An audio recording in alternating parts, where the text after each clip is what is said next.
start.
All right, I think it's time to get started.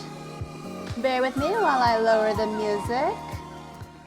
And I guess we'll get things going.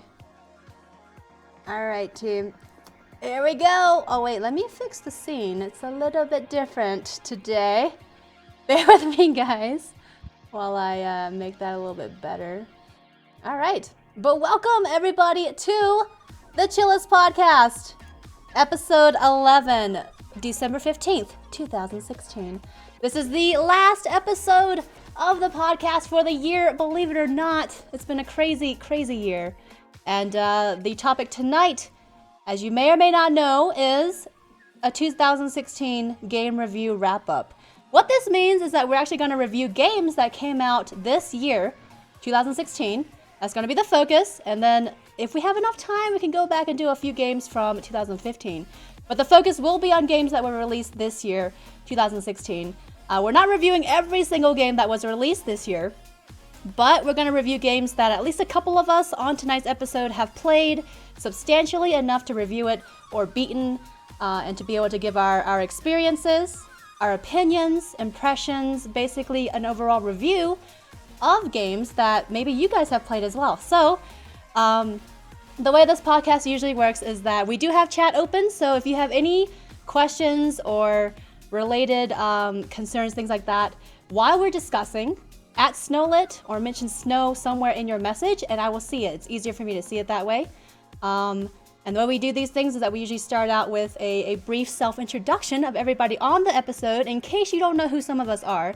Usually we have anywhere from 4 to 6 people total from the team on each episode, and it's not always the same people, so you do see different people on the episodes. But without further ado, let's go ahead and start the self-introductions. We're going to go clockwise, starting with Bog Otter here, who is actually the newest member of the Chillest, and his first time on the podcast as well. So, Bog, take it away. Hi, everybody. And I just want to say, first of all, I am super honored to be a part of the Chillest stream team. So thank you guys so much for having me and for all the warm welcomes this month. It's been amazing already. My community is super thrilled and I'm glad to be here. So anyway, my name is Richie, AKA Bog Otter. I'm a full-time partnered live streamer. I started in this industry in 2010, writing articles for various game websites. I transitioned to a YouTube channel, and about a year and a couple months ago, I decided to do full-time streaming. And I am a variety streamer. I do focus on MMOs and RPGs, currently focused on Guild Wars 2, doing a lot of Dark Souls playthroughs this year, play a lot of Overwatch, just anything that's, I try to get very heavily interactive with my audience, so things that we can jump in and play together is usually a good time.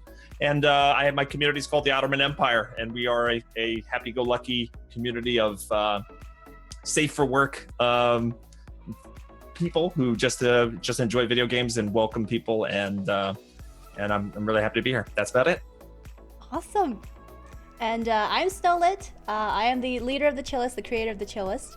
I've been streaming for just over 2 years now, and I'm a full-time streamer as well. I usually stream every day but Sunday, and my focus is usually on action/adventure, RPG, story-driven games. So I've done a lot of Fallout 4 recently. I've done stuff like Skyrim, Dark Souls 1 and 3, and recently a lot of The Witcher 3, Wild Hunt. Absolutely love it. But yeah, you know, we all have kind of similar communities, you know, the positivity, chill vibes, good times, that kind of deal. But I am actually PG-13. We do talk about not safe for work stuff on my channel. But that said, though, we're all about the good times and good vibes. So that's it about me. Next is Kira. Hello, I'm Kira Corellia. I'm a variety streamer. I play just about anything except I don't do horror, sports, racing, Call of Duty, MOBAs. Other than that, I'm pretty much game for anything. I'm currently playing Final Fantasy 15, and I'm looking forward to Mass Effect Andromeda coming out next year, as well as a bunch of others. I'd definitely love to see you, so if you have a moment to stop by, I would absolutely love to chat with you, as I focus a lot on community interaction. Let's see. Good stuff. And then next is Rom, since we're going clockwise. Hi, I'm Romcom, otherwise known as Rom. I'm also a variety streamer. You can catch me primarily playing anything from simulators like American Truck Sim to a wide variety of games. Usually I stream really pretty late at night for people, so it's a pretty laid back cast because people are either trying to go to bed or they're getting up on in Europe, so in the EU. So pretty laid back for the most part, and that sounds good. Stop on by. Otherwise, I'm gonna kick it over to the next person. And of course, last but not least, Tess. Hi, everybody. I'm Tess, or Tessichka, or you don't actually have to try to say Tessichka, I promise, or Tessa. I play a wide variety of stuff. Mostly, I lean towards futuristic, sci-fi, cyberpunk kind of stuff. I love shooters. I love horror. I use a heart rate monitor. I actually use a Garmin watch thingy for sort of an enhanced interactive experience, so you guys can tell exactly how petrified I am when I'm playing something like Outlast or Alien Isolation, or how angry I am at that Dark Souls or Bloodborne boss. And it's basically my way of showing you guys exactly how intense the game is for me or how excited I am.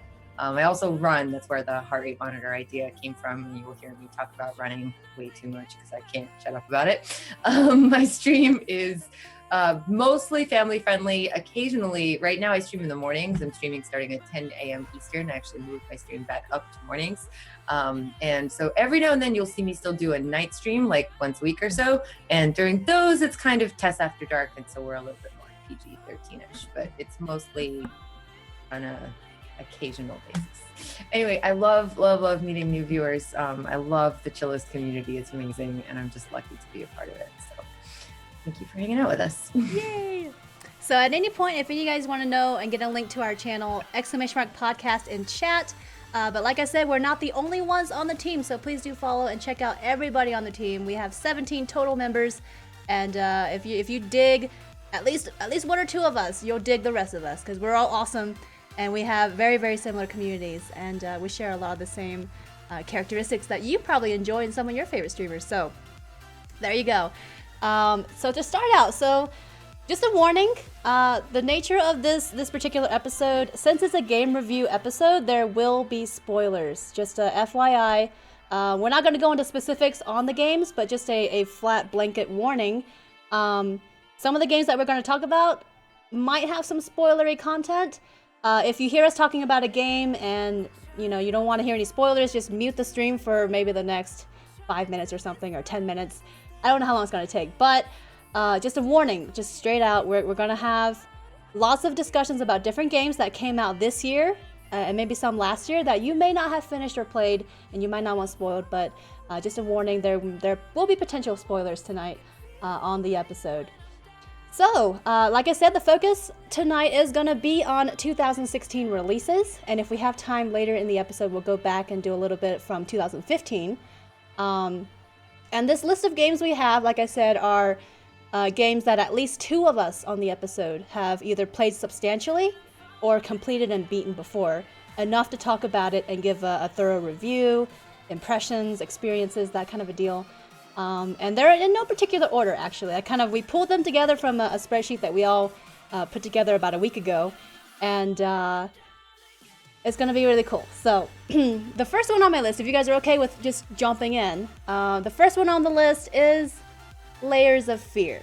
Speaking of horror games, because Tess was just talking about that. Oh boy. 4 of us actually have played this. I played it too. You played it by too? the way. Okay. There's a ton of games on here that I've actually played quite a bit. Oh, sweet. Well, in any case, I have to update it, so yeah. Yeah, no worries. Chip in whenever you get around to it. But let me go ahead. I've actually pulled up today, before the stream, I pulled up a link to each of these games on Steam and or the relevant website. So for anybody curious, this is what we're about to review this game here. Layers of Fear. And to start out, for anyone who isn't familiar with this game, this is from anybody here on the episode. Tell us what this game is about, the general premise, the playstyle, objectives, and the overall category of the game. Is it single player, multiplayer, or both? Who wants to dive in? Single player. Is this a quiz? Feels like a quiz, right? This is a single player horror. It looks a lot, it's in first person mode, so you don't see your character moving around, which really helps with the atmosphere. It makes you feel a lot more tense going into it. And I honestly, I feel really scared right now just talking about this game. I haven't played the whole thing because I'm a big chicken. Like I said, I don't play horror games. This is one of the last ones I played before I was done. And I played this when it was in early access. I didn't even make it all the way in the end of early access. That wasn't even the full game. So that should tell you a little bit about how scary I think it is. I think the game did a really good job of building the atmosphere. The story is, somebody correct me if I'm wrong, you are an artist and you're going to create your life's masterwork. Hi, Kitty. Yeah, I think that's right. Baby wants to help. And then I was too scared to do anything other than scream the whole time. So, well, they don't really give you a lot of detail when you first start out, right? Do you guys they remember? really don't. No. But basically, you figure out the story through sort of finding bits and pieces of it as you move through it. I don't know how much into the story we're supposed to go, but basically, this guy has completely lost his mind. Some terrible things have happened to his family, his wife, his daughter. Some of them he was responsible for. Some of them were accidents, in theory. And basically, his house has become this kind of like house of horrors, and it changes as you move through it, because it's like a metaphor for his mental landscape and how much it's worsening over time. And so the further you move through the game, the more kind of creepy and horrifying it becomes. And the more sort of eerie artifacts you find with details from the story.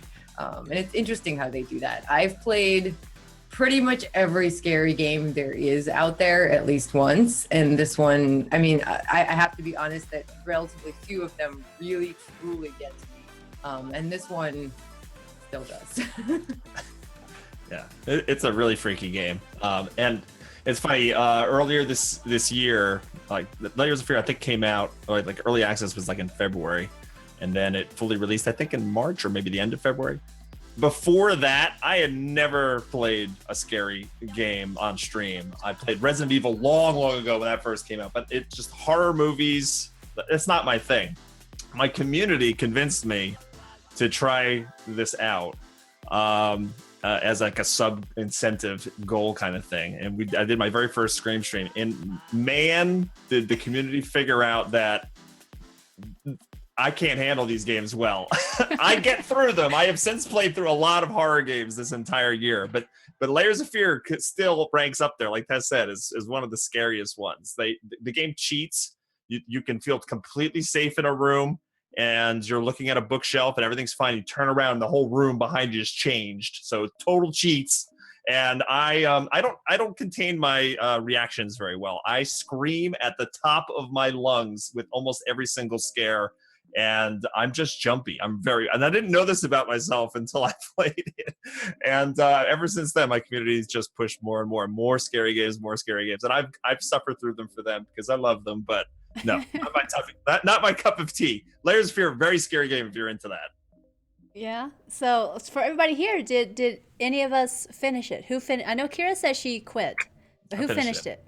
I finished it. We all finished it? Finished it as well, yeah. Okay, Yeah. so roughly how long did it take you? Hours and hours, if you recall. Was it a long game? I think like 4 or 5. I think you could, Yeah, 4 or 5 hours. Yeah. Like 4 or 5 a hours? stream. I don't remember. Yeah. Yeah. I mean, I've heard of some people taking longer with it because that game really depends on how much you want to get in the story. Because you could go through and read every little piece of information and like really work your way through the game. Mm-hmm. And it really depended on how much you really wanted to get into this, how much you really wanted to get into it and all the backstory to it. But I just wanted to get done with it because I just wanted to finish it right away. Yeah, good stuff. So just in everybody's opinion then, based on your experience, what were some strong points of the game that appealed the most to you? Overall atmosphere is very creepy. Yeah. And there are a lot of games that try to do that and don't do it that well. This one in particular, I think because things around you change and get more creepy and in unpredictable ways. Sort of like Ron said, like you'll turn around and the room you're in will have changed completely. And so it's very like, whoa, not in a jump scare way, but just in a kind of super creepy way. It gets under your skin kind of. So I like that. I think that they did a good job with that. very few horror games actually manage to do that well, I think, lately. I think something that a lot of horror games and movies and TV shows rely on too much is jump scares. And in the part of the game that I played, that I don't remember a single jump scare. A lot of the scares that I felt in the game were created by my mind because of things that I saw around me. And that was probably the scariest part for me, is that the game probably, you know, if somebody else is playing it, might not be that scary, but because I was playing it, I was so scared because I was just thinking of all the different things that could possibly be there. Like at this one, this is not a spoiler. There's one point you see this ball rolling and I'm like, oh my God, I'm the only one in the house. What is that? And it doesn't have a sound or anything. You know, if that were on a TV show, it would have like those creepy violin sounds or something, but I just saw a ball rolling. I'm like, how did that happen? There's nobody here. I'm the only one. And that freaked me out so much. I think the game did a really great job of just letting your brain be creative.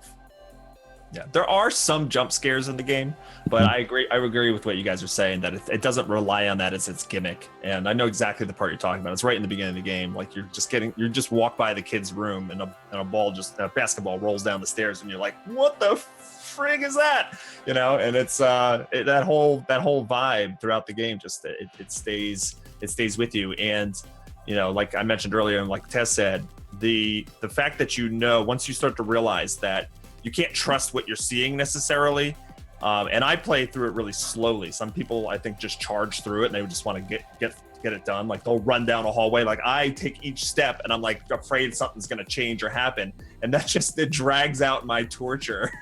And they just do a really good job of just you know, not necessarily always jump scaring you, but making you kind of, you know, always on edge through the whole thing, and tense. You yourself make it more tense, I think. So I don't know if you guys would consider this a strength. For me personally, when I was playing through it, I'm a chicken too. I'm a huge wuss. But I was actually able to complete Layers of Fear. It was the first and so far only scary game I've been able to get through. And I think the reason for me is because my character, the person you're playing, couldn't get hurt. You know, there's no HP, there's no health to worry about, there's no fighting necessarily. I consider that a strength because that was the only way I could get through it. Because I tried Outlast, I tried Alien Isolation, I tried Dead Space, and in the latter two you can fight back, right? In ways. Right. I couldn't do it because I knew I could get hurt. I knew I could die per se, right? Whereas with Layers of Fear, I don't know, I had the impression that I couldn't die, despite like all the creepy stuff going on. And I think to me that was a strength. I don't know how you guys feel about that. I'm very mixed with that. On the one hand, at the end of the day, it becomes more like an interactive story because there's not a lot of gamey elements like that, right? So on the one hand, you kind of look at it like, all right, did I play a game or did I move through an interactive story? But on the other hand, when I played games like you just mentioned, like Dead Space and Alien Isolation, and you kind of get brought out of the horror a little bit because you have these gamified elements. You're like, oh, I just died. I lost a life, or here's my health meter. I need to restore my health, or, you know, sometimes it's a puzzle or something that kind of takes you out of it. I felt like in other horror games, I get taken out of that psychological space, that headspace that I am, you know, getting, and it almost becomes less scary as a result. So I am a little bit mixed on it, but I do agree that it definitely adds something to it. The fact that there's no interface, there's no, you know, like you said, you can't die and stuff like that. So I definitely see how you can consider that a strength. Yeah. Any other strengths from anyone else before we move along? So on the flip side then, what are some weak points of the game that you feel could have been improved on? If any. I mean, it might not even, like, just because of, you know, we had our experiences, and if we liked it, we liked it, and if we can't, you know. Yeah. But I did love the ending. Weren't there multiple endings? I think there probably are, yeah. But I didn't like the one I got. I don't typically, there was a lot of questions, like what, you know, and I don't want to kind of spoil anything or whatnot, but I didn't feel like I kind of knew really what I had just experienced at the end. And sometimes, I don't know, maybe I'm dumb, but I like it spelled out a little bit more. You know, some people like it to be open-ended and they can just think about, oh, you know, what does that mean? And stuff. I kind of want, give me what happened. Tell me what I just did. What was it? Yeah, I'll go with that. I feel like most scary games have an unsatisfying ending in general.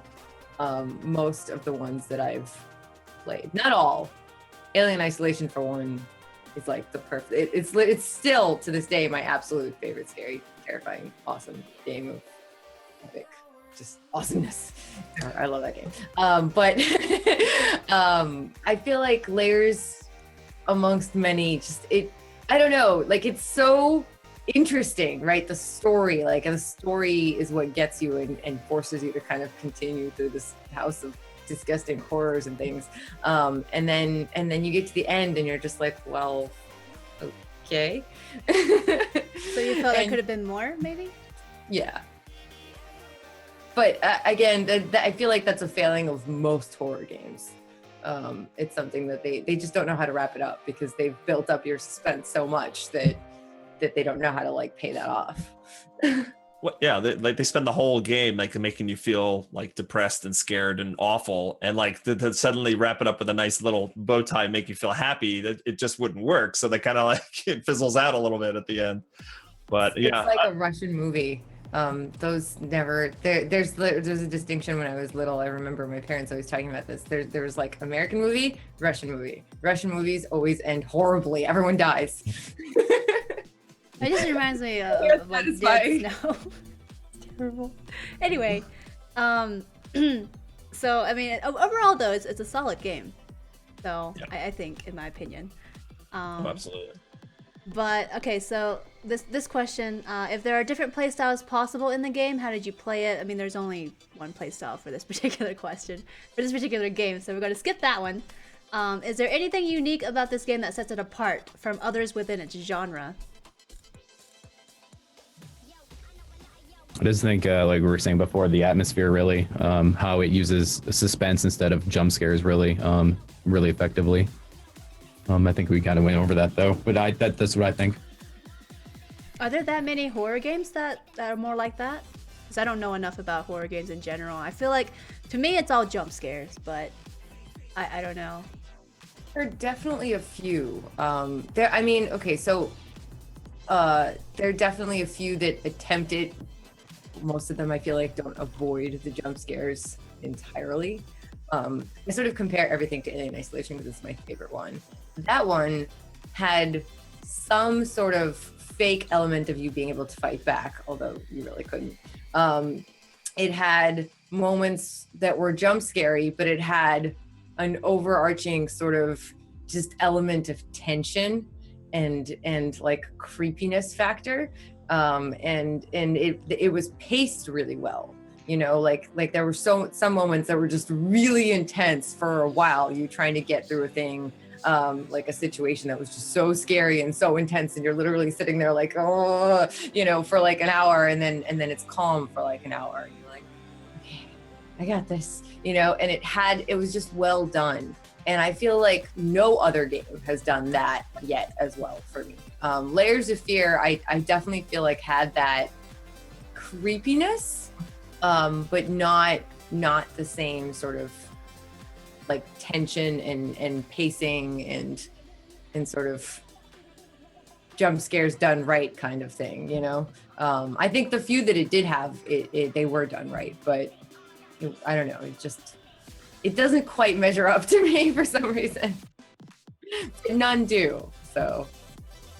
Cool. Well then, so for each of us here who have played it, sorry, excuse me there, how many stars out of 5 would you give this game, and would you recommend it to others?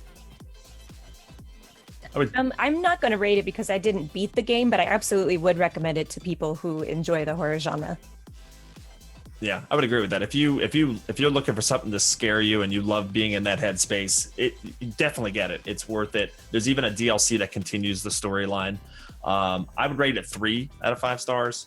Yeah, as someone who doesn't typically appreciate those type of games. Yeah, Tess and Rom? I would also give it a 3. But I'd probably try to pick up on the winter sale. I'm sure it will be on the winter sale because it is a shorter game unless you really plan on playing through and trying to find multiple endings. But since it's so short, I would definitely pick it up on the cheap if you can. I give it a 3 also. I'd say it depends on what you're looking for in a game, whether or not it's something you want to buy. That's a big thing. Everyone always is like, oh, should I get this game? Well, it really depends. Is this game going to be something you think you could enjoy that kind of experience. If you're looking for a scary game that doesn't have sort of as much of a jump scary feel, as much of a, oh God, I'm gonna die kind of feel, because there's no actual chance of your character dying, like Snowlit mentioned, then this is a great buy, you know, especially because it is shorter and it is probably gonna be on a pretty good sale. So out of all scary games I've played, I'd give it a solid 3. Whether or not you should buy it just depends on what you're looking for. I would give it a 4 out of 5, only because it's the first scary game I've ever beaten, and I'm super proud of that, honestly, because I wimped out so many times, and my community gives me crap about it all the time. But I mean, it's a solid game. I thoroughly enjoyed it, the atmospheric scare. So moving along, then we move to our next game. Again, these are all out of order. They're not in any sort of order here. But Dark Souls 3. And the Ashes of Ariandel DLC. That's next on our list. Who here has played it? I have. Enough to review it. I think most of us have. Kira, have you played? You don't play Dark Souls, okay. But No, I learned my lesson from Bloodborne. oh, Bloodborne. I am not meant for those games. I loved it so much. Aw. Bloodborne made me believe that I could handle Dark Souls. Bloodborne made me want to stop playing video games for the rest of my life. No.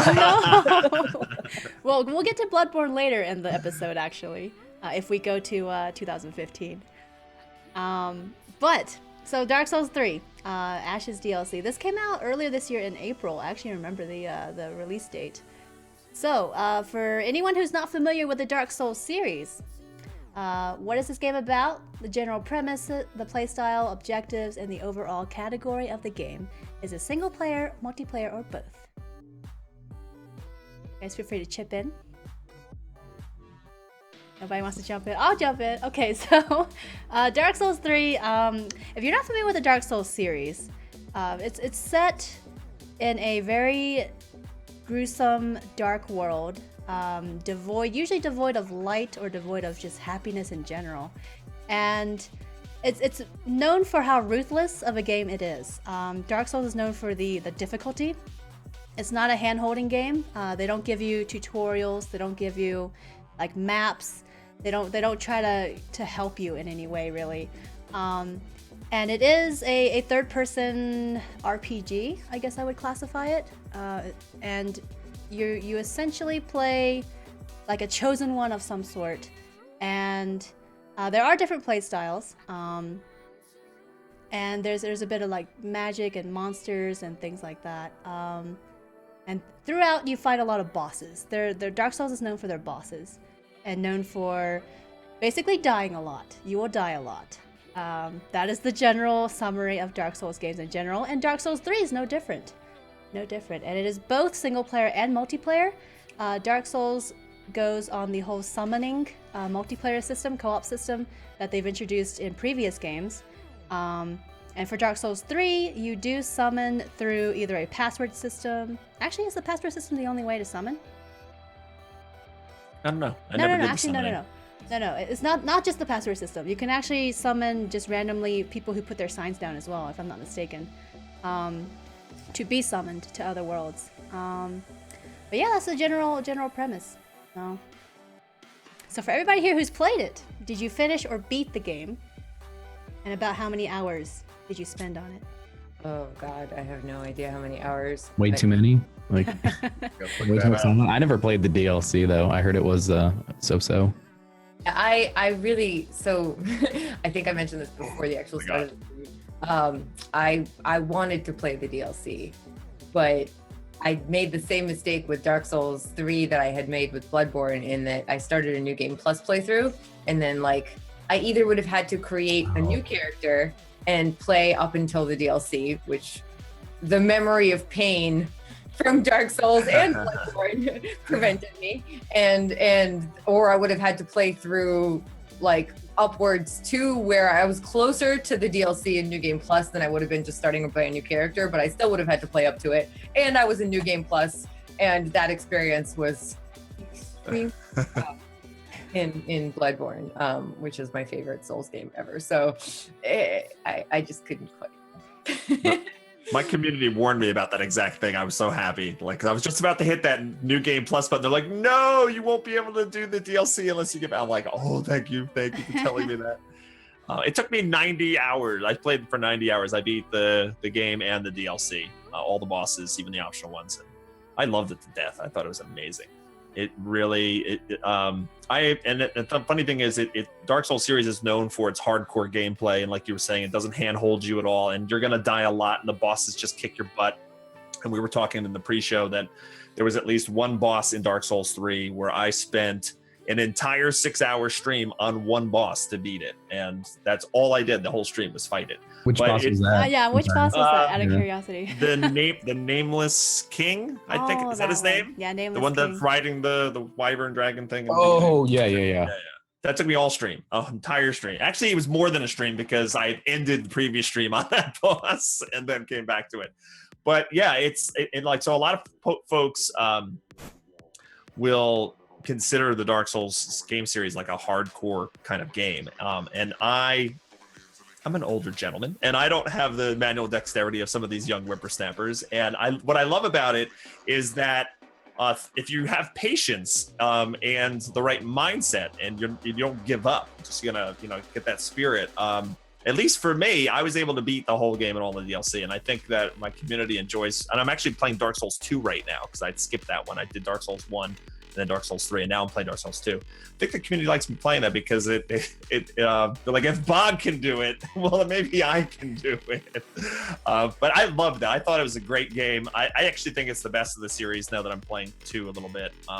Very tight controls, very fluid combat, an amazing way that you can play the game however you like. You can actually build your character to have these big honking two-handed weapons if you want to do that style, or you can go to like dual wielding, or you could be a magic caster, and there's multiple types of magic. You could be a ranged combatant with bows and different things like that, and it totally changes how you experience the game, because the bosses will have different tactics, whether you're right up in front of them or whether you're far away. And some of the best graphics I've seen in a game. So I loved the Dark Souls 3 experience that I had. So it's a great game. Yeah, Rom, Tess, what was your experience? And how long roughly did you spend hours-wise, if you can remember? I spent roughly 30-ish. It's been so long. I played every single one and up until that point. So I played Demon Souls 1 and 2. I never played the the redone version of 2, but I thoroughly enjoyed it. I thought it was really well done, and it was just the way they went back to Dark Souls 1, because everyone complained about 2, and you're gonna have fun with that, Otter, going back to play if you ever play 2. How they went back to 1, how with like they didn't have like zones really. You could just go anywhere you wanted to. The bosses were really well done. And the thing I really liked about 3 was it was a lot more creative. 2 was so human, like all the enemies were humanoid and so uninspired, and 3 was just off the wall baddie and so much fun, and the lore was just super expansive. 3 might be one of my favorites for sure. So if you guys haven't checked it out, you definitely should. Yeah, Tess, go. For me, I'd say, so Bloodborne is still my favorite, even though it's on the PS4, and so Dark Souls is technically prettier graphics. I just like the style of Bloodborne more. Something about, even though they're very similar, I just liked it a little bit more. It was just a little bit more dark fantasy as opposed to straight up fantasy, even though Dark Souls is pretty dark too. I don't know what it was. There's just something about Bloodborne. Maybe it's because it was my first Soulsborne game that I still like better. But I think Dark Souls is definitely much better than the first 2. I actually haven't played 1. I played 2. I didn't finish it because I came from Bloodborne, and the combat in Bloodborne and Dark Souls 3 is much more fine-tuned. It's much more well-tuned, and it's much more geared towards someone that wants to play offensively as opposed to defensively. And the timing is faster. Like, it's much, much, much faster. So if you're, there are moments where you can kind of muscle through, or you can choose to just dodge everything if you don't want to like parry. You can kind of, like Bog said, play your own way. And I feel like in Dark Souls 2 and from what I've seen in 1 as well, you really couldn't play offensively. Like that game rewarded you for being really slow. It was just slower pace for the combat, and like much more sort of playing defense, and it was just, I don't know. I like being able to go on the offense. I like being able to go rah, and just, you know, kill the thing, or at least try and then die most often. But still, I just enjoyed the pacing better, I think, and the controls and the graphics, of course, in both games are just incredible. So I think Dark Souls 3, if you can sort of, if you've never played a Souls game before, and you like beautiful graphics in a game and you like a challenge, then I definitely think it's a good game for you if you can be patient with yourself and with the game, especially if you've never played one before. I feel like it takes a while with any, you know, Bloodborne or Dark Souls, to kind of get used to the controls and figure out the controls for yourself. Like, I actually played with keyboard and mouse because I can't use a controller. I don't recommend this. If you can use a controller, by God, use a controller. But even with a controller, it's hard, and you have to take the time to let your fingers, you know, get used to whatever control scheme in any game, but in this game in particular. And you have to let yourself get used to the way your enemies move, because that's the biggest thing, is learning their movements and then learning their timing so that you can adjust to it. And it becomes almost like muscle memory after a little while, and you will improve if you can just kind of. That's why some of us will spend like multiple days or weeks even trying to fight certain bosses in the game, because eventually, even though you're beating your head against the wall for like a week straight, right, over and over and over again, eventually you learn the monster's movements well enough, and you figure out a way to time your own movements well enough to beat them. You will get it. And the feeling when you finally do beat them, it's like nothing else in this world. It's like single player raiding. Like, anybody who's raided in an MMO, like a lot of raiders, they crave that experience of, you know what, I want to beat my head against this boss with this group of people for, you know, weeks, and then when you finally beat it, you get that adrenaline rush that's really hard to replicate in a lot of games. But you can get it in a Dark Souls game, because it's exactly what Tess was just describing. It's basically like single player raiding. You have to practice against these bosses. You've got to learn their attacks, which attacks you can dodge, which attacks you can counter. And once you get into that rhythm, you feel it when it starts to click. It feels really good. There's this certain flow that you suddenly get into the zone. And when you finally beat that boss, it's like, yes. And having an audience watching you do it is great too, because they can share in your misery all stream long. And then when you finally get that aha moment, it's incredible. So just out of curiosity, did you guys keep track of how many times you died total during your first playthrough for Dark Souls 3? I did. I don't know the number is. It's hundreds.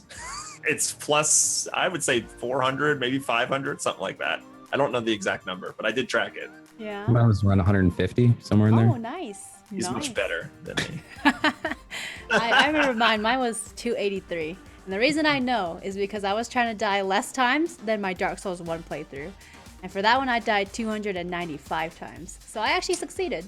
Well, I will say this. I didn't call for any NPC help or other player help for any boss. See, you did a 6-hour cast on that boss. I was like at the end of it. I'm like, I only have one more boss left in. And everyone's like, this is going to take you forever. I'm like, no, we're going to finish it. And then eventually I called in an NPC. I cheated. So I probably would have had an extra 200 there. Easy. Aww. So you probably beat me. Yeah. I have to admit that in Dark Souls 1, I actually had help for a lot of it. But when I was playing on normal game, when I played it on New Game Plus, I played actually most of it by myself. But when I played it on normal game, because it was right after, or not right after, but it wasn't long enough after beating my head against Orphan of Kos for like weeks and weeks and weeks, and then eventually not being able to do it on New Game Plus. Because I played through all of Bloodborne by myself from the very beginning. I had no help for anything, except in New Game Plus, I had help for Rom. That was the only thing. Not in normal game. Normal game, I beat Rom by myself. But then in Dark Souls 3, I was just like, oh, the pain, like the memory of pain was too strong. It was just too strong. It was literally like the memory of pain from the dentist, which is the most terrifying thing in the world for me. So I just couldn't do it. And I really wanted to play it really badly. And so I was just like I said to my very good friend, Sil, who's also with this game, I really want to play it.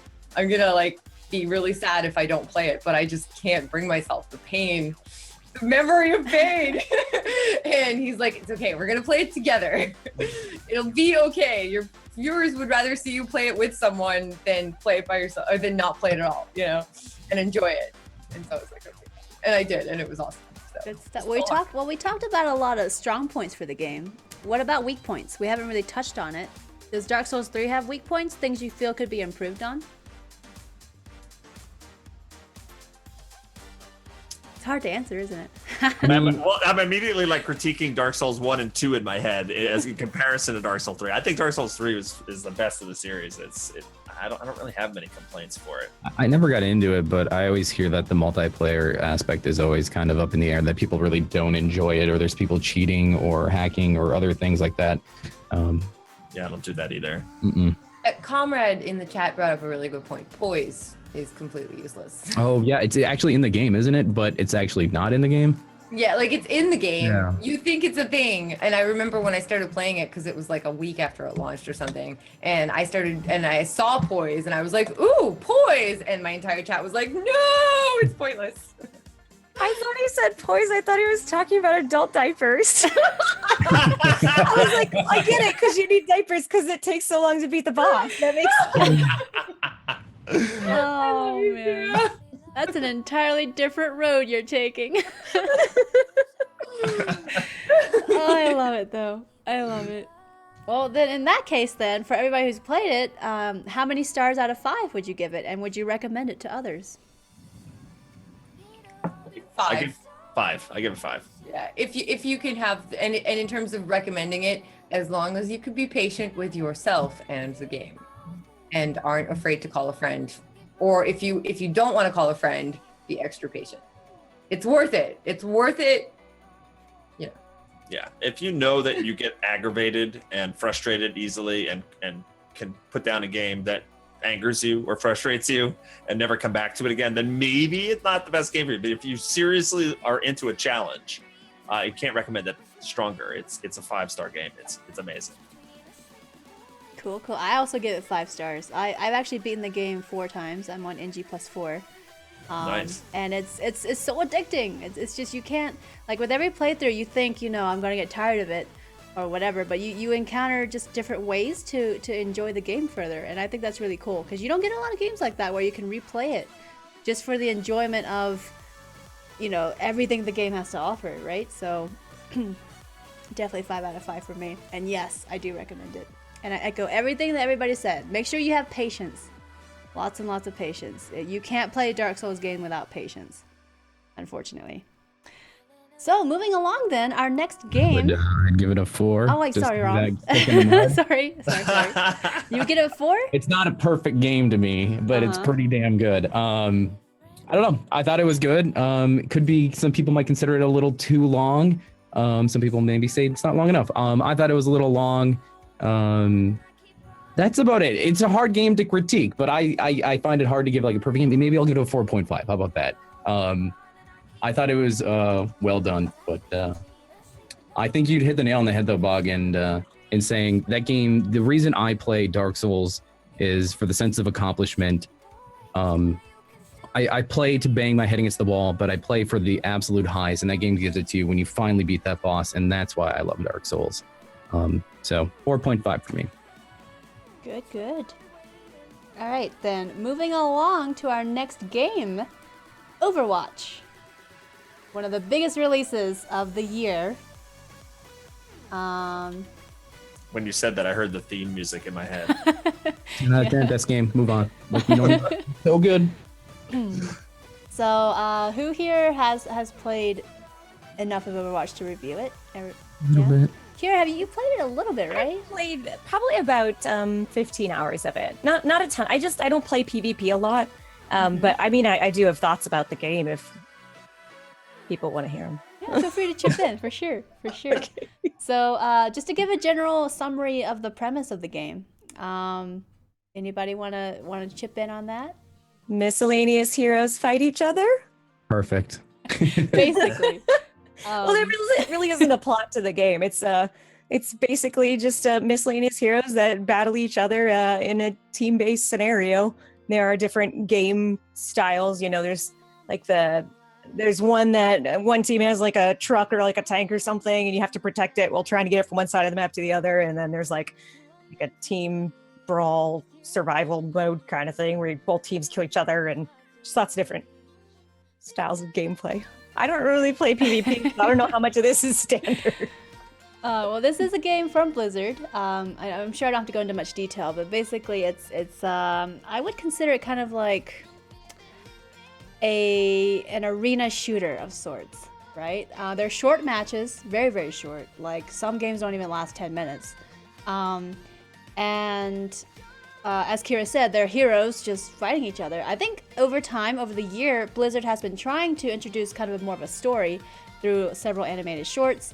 We do have like a general, the good guys versus the bad guys. Like we always see like Winston, Tracer, characters like that on the good side. Then there's the bad side with like Reaper and Widowmaker and, you know, those kind of characters. So I think they're trying to introduce a story, but for the most part, Overwatch is not a story-driven game. And it is PvP. There is no PvE. Unless they introduce it as like a special event or like a brawl or something of that nature. And yeah, so I guess diving into it, impressions overall, experiences, things like that. I think sorry, good. Go ahead. No. My sort of little bit of a struggle with Overwatch was that Doom came out almost at the same time. Not quite at the same time, but they were close together.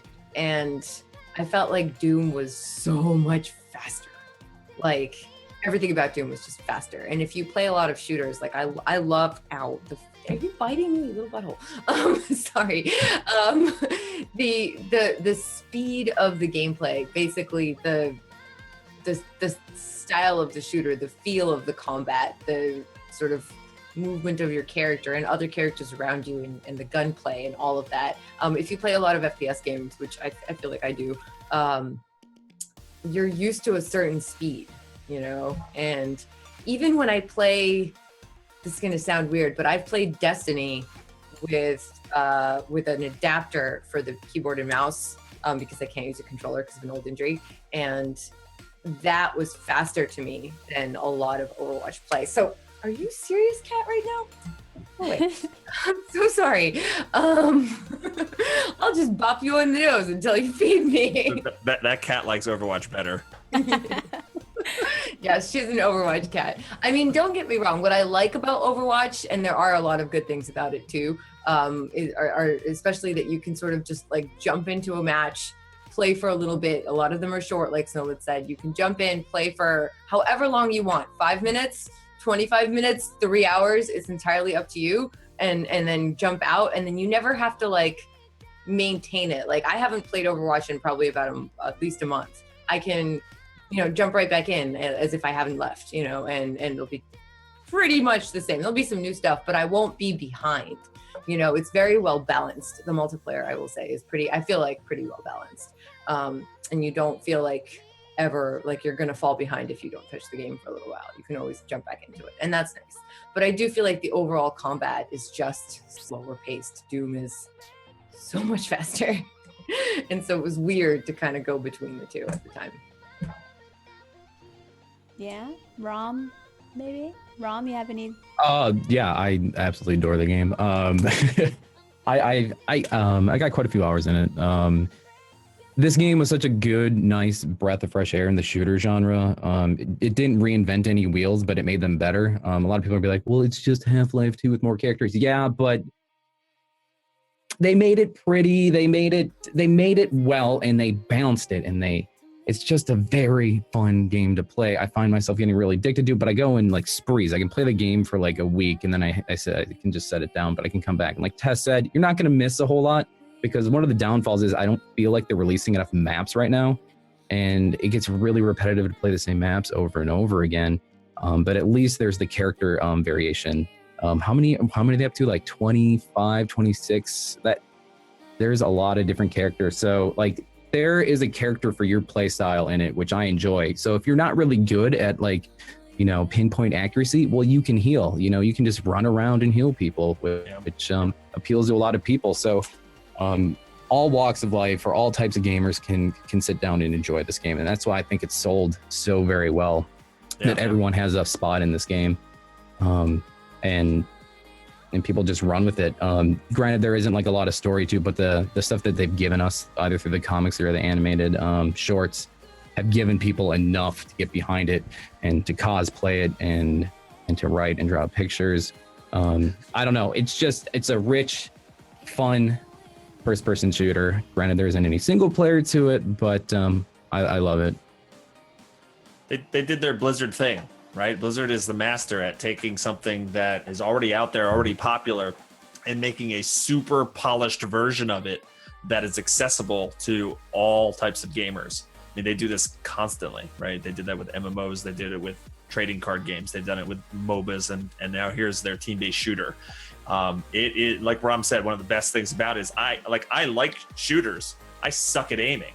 I can't aim. So I don't play the characters like Widowmaker or Hanzo that require that pinpoint accuracy. You can heal with Mercy, and it's just a beam that follows your target, or you can sit there as a stationary tank as Bastion and spray bullets like everywhere. And like there's definitely characters that you can play if that pinpoint accuracy isn't your thing. And for those of you who can, then there's those other characters. I think it is a beautiful game. It's got some of the best animations, I think, out of almost any game I've seen. Like, and one way to like experience that is like pick different characters and just look at how they walk or how it feels when you're moving as that character. When you're Winston, you feel like you're a huge loping gorilla. And when you play as Junkrat, you actually feel like you have a peg leg and you're limping around. And like that it really captures, you really feel like you're that character. And I think that's one of the things that's, I don't know if it's overlooked, but not mentioned enough, is just that the way you really feel like you're in that environment as that character. I find it really fun. I don't play a lot of games off stream because I just don't have time, but I find since this game released, I find I am playing almost exclusively Overwatch when I'm not actually streaming.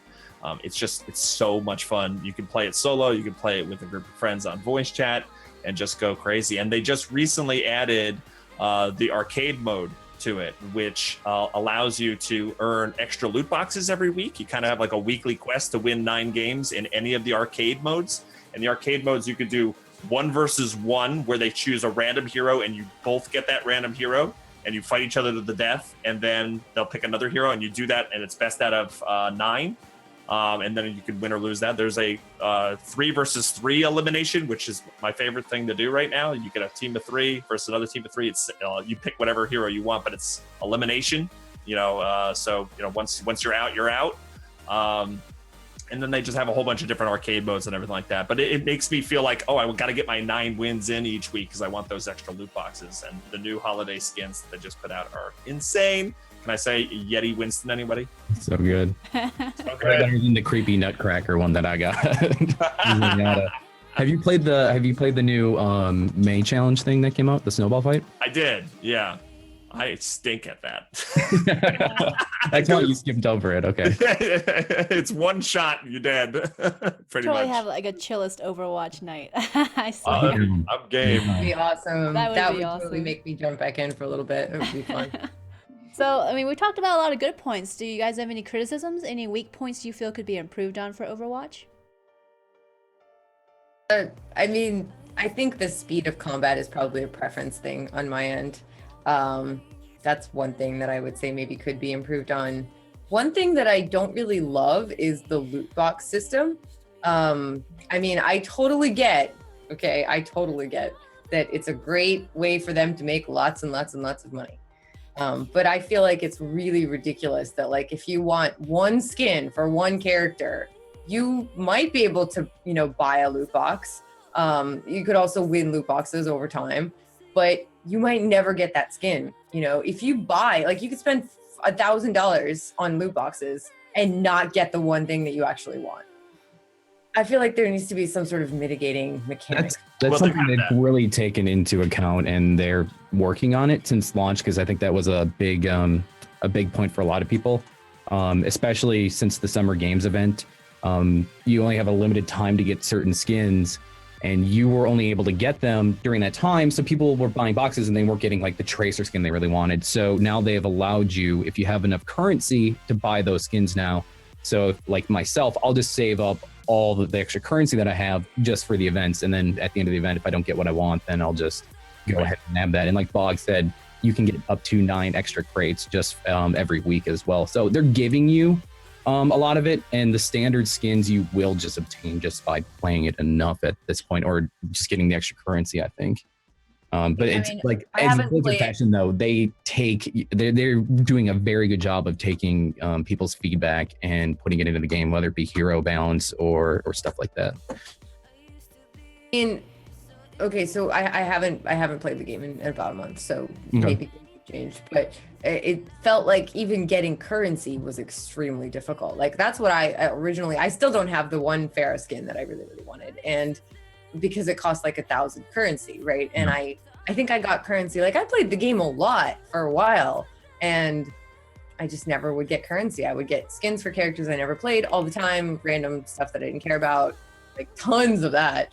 And I couldn't trade it. I couldn't do anything with it. It was all just useless to me. So every loot box, I'd be like, great. You know? The more you play, the more you'll get duplicates from the Yeah. chest, and the more currency you get as a result. So That's over not like time, it. over time, you start to accumulate a lot more than you do at the beginning. But yeah, I mean, it's tough when you want one of those awesome skins and stuff like that. But I do feel like Ron said, like I've learned now to save up my currency so that, now that all these new holiday skins, I'm gonna play as much as I can through the holiday season, get earn loot boxes just by playing. And then right before the event ends, I'll spend my currency and get the ones I didn't get. So, yeah, you do have to spend time, but yeah, it's tough when you really want that cool shiny. So just out of curiosity, this is kind of a little slight change of topic here. Do any of you guys play competitive? You play ranked in Overwatch? I've dabbled quite a bit. Yeah. I haven't played this season. I haven't played this new season that just started this week, but last season So what would your overall review then be of that particular segment of Overwatch compared to just casual normal play? So angry. I would agree with that. That's one of my negatives, honestly, is the placement matches for season 3. And a lot of people can contend with this. I won like 9 out of my 10. And I got and I know they were like shifting the balance because everyone was rated too high, and they were trying to shift everyone down to a different level because there was way too many people in platinum. So they're trying to push people down to like gold and silver. And I won a ton, and I got a worse rating than someone who was around the same rating I was last season, and he only won 3 out of 7, and I won 9, and he got a higher rating than I did. And it just didn't. Their logic didn't make any sense to me. But the competitive is fun, but people take it like any competitive game way too serious, and it can get really frustrating. Do you guys use the in-game voice chat by default, or do you guys usually leave that off? I usually leave it off. I've done it when you're in competitive. If I'm queuing up solo, you kind of want to jump in there because you're going to have an advantage if you talk to other folks. But I tend to want to play with people I know and have a team because it's just more fun that way. Because if somebody's, that's when you're playing competitive, it really matters what your characters are, everyone's playing. You have to have a good team comp, or it doesn't matter how good you are individually, you're going to fall apart. Because that's where a lot of the frustration, I think, can come in. If you're playing with random folks and they're like, no, I'm only going to play, Genji on defense, and there's nothing you can do about it. But one of the frustrating things about the competitive, and it's especially what I've been hearing recently, there's not enough penalty for folks who drop in middle of the game, and it can impact everybody else. You just lose a member. It's like, okay, great, this competitive game is in the crapper now, and I'm going to lose competitive, rating, and there's nothing. Do they not replace somebody mid-game like they do with normals? No, they don't. Oh, I didn't know that. I've never played competitive, so it's interesting to definitely get an insight. if it happens like in the beginning of a match or something like that, they can like cancel the match type thing. And they also, if it happens later in the match, it allows the folks that just went down a man to leave without a penalty, but they still get the loss, which stinks. And I think that the only thing that really happens to the person that drops is they can't queue up for a little bit of a time period. And I'm sure that they track stats so that if they're like a serial dropper, they might get, bans or, temporary bans or something like that. But it happens a lot. It happens a lot, unfortunately. Very interesting to note because, again, I haven't dabbled in it. I play Heroes of the Storm more, which is another Blizzard game, also competitive. And it's interesting to compare because for Overwatch, they added the in-game voice chat just built into the game. And they didn't do that for HOTS, for Heroes of the Storm. So I just found it very interesting. And then, at least based on my experience playing Overwatch, they usually replace a person, immediately for quick plays, but apparently not for competitive. Whereas in HOTS, they usually replace it with like a bot, an AI, if somebody drops. So I think it's interesting to note that could be, what you consider a weak point to the game is that, it's something that could be improved on, especially. Cool to note. So I guess to wrap things up then, how many stars out of 5 would you give Overwatch, and would you recommend it? Definitely recommend it. Definitely recommend it, especially if you have a group of gamers and you have like a game night, once a week or a couple times a week where you hang out with your buddies and you want to do something. It's the perfect drop in, drop out. I want to play a quick match or two, type game. I'm not going to hand out 5s all night, but Dark Souls 3 and Overwatch are my favorite games of the year. So 5, absolute 5 with it. It is. I kind of want to play right now. You guys want to play right now? Just mid podcast. Let's go. Let's go. So Ram and Tess. I'd give it a 5 as well. It's a good game. It's a good fallback game. I find myself playing a lot more Blizzard games the older I get because they are so polished, and this is definitely one of those games. It's super polished. It's super well done, and they're going to continue to make it better. I just enjoy everything about it, and I find myself, like I said, like every couple of weeks going back and playing a lot of it, in getting using up the free time that I don't have. I should be doing other things. So definitely a 5 from me. And Tess? I'd probably give it about a 3.5. I mean, I think it's a good game. I think that if it wasn't a Blizzard game, it wouldn't be nearly as popular as it is. I think just the Blizzard machine has made it into what it is.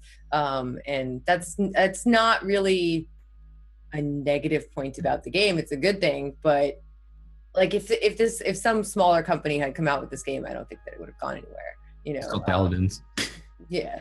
And so it's just, I think it's a good game. I think it depends on what you're looking for. I think it has its downsides, but it's not a bad game overall.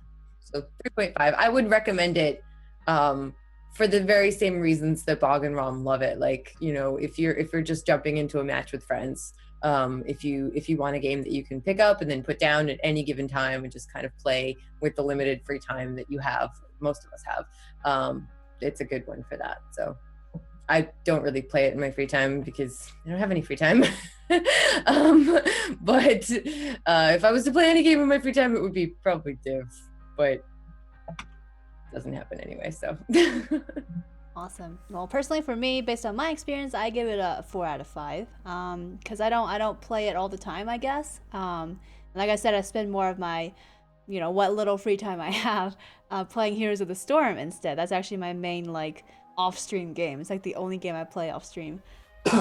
And I just prefer that. But Overwatch is fun. I'm like level 65 or something in it. So I put some time into it. And personally, I love it. I don't do competitive, so I haven't experienced that side of the game. But quick plays are always fun. I usually play with my community, and we always have fun, regardless of whether we win or lose. And so I think that's what matters in the end. Is if you have some people to play with, it's definitely a game that is great for just some random fun and nothing stressful per se, nothing complicated. You just go in, play, have fun, you win or lose. And so I would give it 4 out of 5, and I do recommend it. One critique that I forgot to mention about it. Yes. custom games should award a little bit of experience. Agreed. Because I love playing custom matches with my community on stream, where you have a team of 6 versus a team of 6, and you just go and you can set all these crazy wacky rules up, but you don't get any experience. You can't earn any loot boxes or anything like that. And we love, even if it was like half or even more, just make it so you can progress a little bit in custom matches. That would be the best. Please. Please, Blizzard, if you're listening. Cool. So moving along, then our next game is Super Hot. Super Hot is, I believe, an indie game, if I'm not mistaken. Yeah. And at least a couple of us have played it. So I don't remember when it came out, and I want to say it's 20. Is it $20? I haven't looked at the actual app page. I think it's like $20 maybe. It came out in February. Yeah. $25. 25 bucks. 25 bucks. Okay. So it's I want to say it's an indie game, but it came out, and I'm sure when it first came out, you probably heard it. Super hot. Hot. Right? It's just that like pause. It's just, I don't know. Basically, it is a, how would you guys describe it? You're in the Matrix. Yeah, that's a good way to put it. Yeah. And So it's kind of like a shooter. It's kind of like a shooter game with really like the ability to stop time by not doing anything, or really slow down time by not doing anything. The time doesn't move in the game unless you're actually actively doing something. So you can actually kind of think. You have this. You always face these overwhelming odds, right? Tons of people with aiming guns and swords at you, and or cars coming at you, or it's like you're in an action movie, and you've got the action hero ability to kind of see everything around you and calculate all the odds, and then you get to actually see that whole thing play out. And it's really funny that the gameplay is very precise and accurate and stuff like that, and you can strategize and play things out. But then at the end of each level, when you complete it, you get to rewatch kind of like the whole sequence in real time, and it might only last like 5 seconds. Like you kill all these guys like really quick, but and it took you a while to do that, but you can actually replay it at the end. I love that little feature that you get to kind of see what you did. Yeah, so it's basically like you're Neo in the Matrix, and you have really amazing reflexes, and you're basically surviving these stages that are kind of like a puzzle and a shooter in one. awesome description. I forgot about the whole like time doesn't move unless you move, because I played this so long ago. And I remember it's a short game. I want to say I only played like 3 hours, 4 hours maybe, and it was done.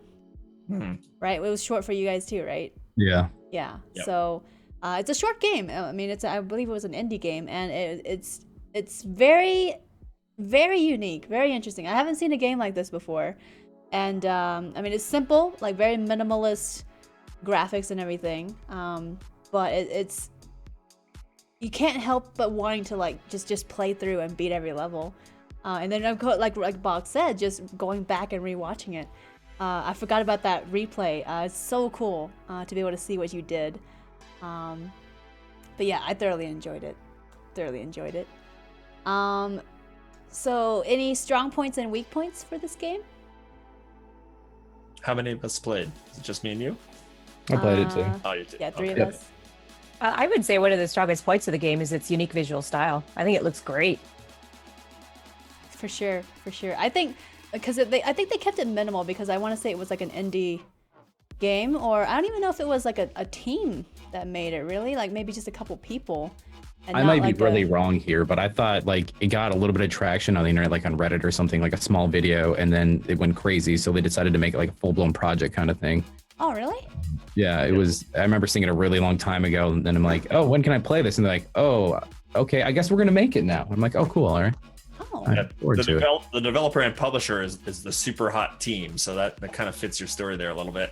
Oh, there you go. So it's only like 2 people that made it, and that's really cool, because I think it was a really enjoyable game overall. Just short and sweet, solid, good entertainment, honestly.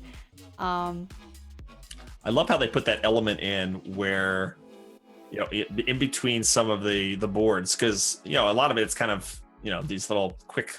You're just put into a scenario and you just play through it, and they kind of encapsulate that in a little bit of a story, whereas you're actually sitting at a computer, like almost like a DOS prompt, right? And you're just typing things away, and then all of a sudden somebody kind of like hacks into your system and starts talking to you, and you have to actually type on your keyboard to respond. You don't get to choose what you respond, but like you're actually interacting with this computer, and you kind of gets a little bit like Big Brother-ish in a way. And it helps tie it together. Like you can keep plugging into the matrix, but when you come out and you're back in your real world, you're back at your desk job and you're just trying to like forget about it. It just keeps sucking you back in. And it's kind of interesting in that way. Yeah, I forgot about that part. I think that is really cool. I totally forgot about that. It's been so long since I played it. Yeah, I know if I get a VR headset, I'm definitely gonna like replay that game. I think. Oh, if yeah? I ever do, yeah, I think that'd be a lot of fun. I think that'd be one of those games that would really, really work well with it. For sure, for sure. Any weak points you guys think based on your experience playing Super Hot? Price point, $25 seems like a lot for that game. Yeah, definitely. It's only like I just checked on my Steam. I only played it for 4 hours and I beat it. That's a little short for that price point. Very true. I agree with that, actually. So, I guess just to wrap it up, since it was a short game, I don't know if we have a lot to add to it, but how many stars out of 5 then would you give it? And would you recommend it? Yeah, not at that price point, I don't think. I'd give it 3 out of 5 stars. It is very addicting. It is like once you start, it's not the game that would draw. I think it would not draw me in if somebody in my community didn't like point it out to me. But man, when you first just load it up and you get into your first, board and you start to play through it, you get immediately sucked in. And you want to do it over and over. And it's got that mechanic where you're gonna fail a lot at the beginning, but you just jump right back in over and over and over again. You can keep trying like so quickly. There's no like big load screens or anything like that. You're right back in the action. It's hard to actually pull yourself away from the game. So I definitely recommend it, especially if it goes on a Steam sale. And I'd give it about 3.5 stars. Yeah, Rom? I'd be pretty much the exact same thing as Bog said. I'd wait $5 to $7 maybe, since it's so short. Play it for the elevator level. That's all I'll say. That elevator level is so good. It took me a long time to beat it, but watching the replay on it was so worth it. It takes you a while to figure it out, but once you do, it's a masterpiece. Yeah. Awesome. I would probably agree with you guys, 3 out of 5, because it was really short, and I wanted more actually when I finished it. I felt like it wasn't enough, but a very solid game if you can get it for cheap, basically. So moving along then to the next game, Stardew Valley. So was this also an indie game? Yes, it was. Yeah. So who here has played Stardew Valley? Yes, just me and you, Kira. So, yes! I'm scared to play that game because I feel like if I started, I'm never gonna stop. So I'm like staying away. Yeah, it really This is sucks not my me in. thing. Yeah, it does. So, Kira, would you like to summarize what the game's about, the general premise? I would love to. Stardew Valley is a game very similar to Harvest Moon or Animal Crossing. You play a farmer who was given a farm by your grandfather when your grandfather passes away. And this farm is now basically in wreckage. There's just dead trees and big stones everywhere. And you have to basically start your farm from scratch. And then you're right next door to this town where you can make friends with people. You can start romances. Eventually in the game, you can get married, you can have babies. And then you can really customize your farm however you want to. So you can grow whatever sorts of crops you want. You could be more into the animal husbandry of it, I guess, if you want to. And then there's a lot of exploration to be done as well. There's a dungeon where you can go and fight monsters. There's fishing to be done. It's a pretty fun game. If you like Animal Crossing or Harvest Moon, I would absolutely recommend this one. Hi, Phoebe. Every time when it's my turn. Anyway, I probably spent about 30 hours playing this game, and I definitely could spend some more time in it. This is a single player game, but I had heard there were plans to make it co-op later on. We just haven't heard anything about that in a while. Mm-hmm. Yeah, I made notes. I've sunk in 42 hours actually in Stardew Valley. I never made it past year 1, though. I will say that. I never made it past year 1. I was so focused on everything else and I was in the middle of romancing. I think I initially tried to go for Sebastian, but he was notoriously difficult to romance based on Fabio, he's the best. So- I married him. He writes me fanfic and plays me songs on the piano. Who was I going for in the end? Was it Penny? I want to say I went for Penny. The She's librarian. cute. Is she the librarian? Yeah.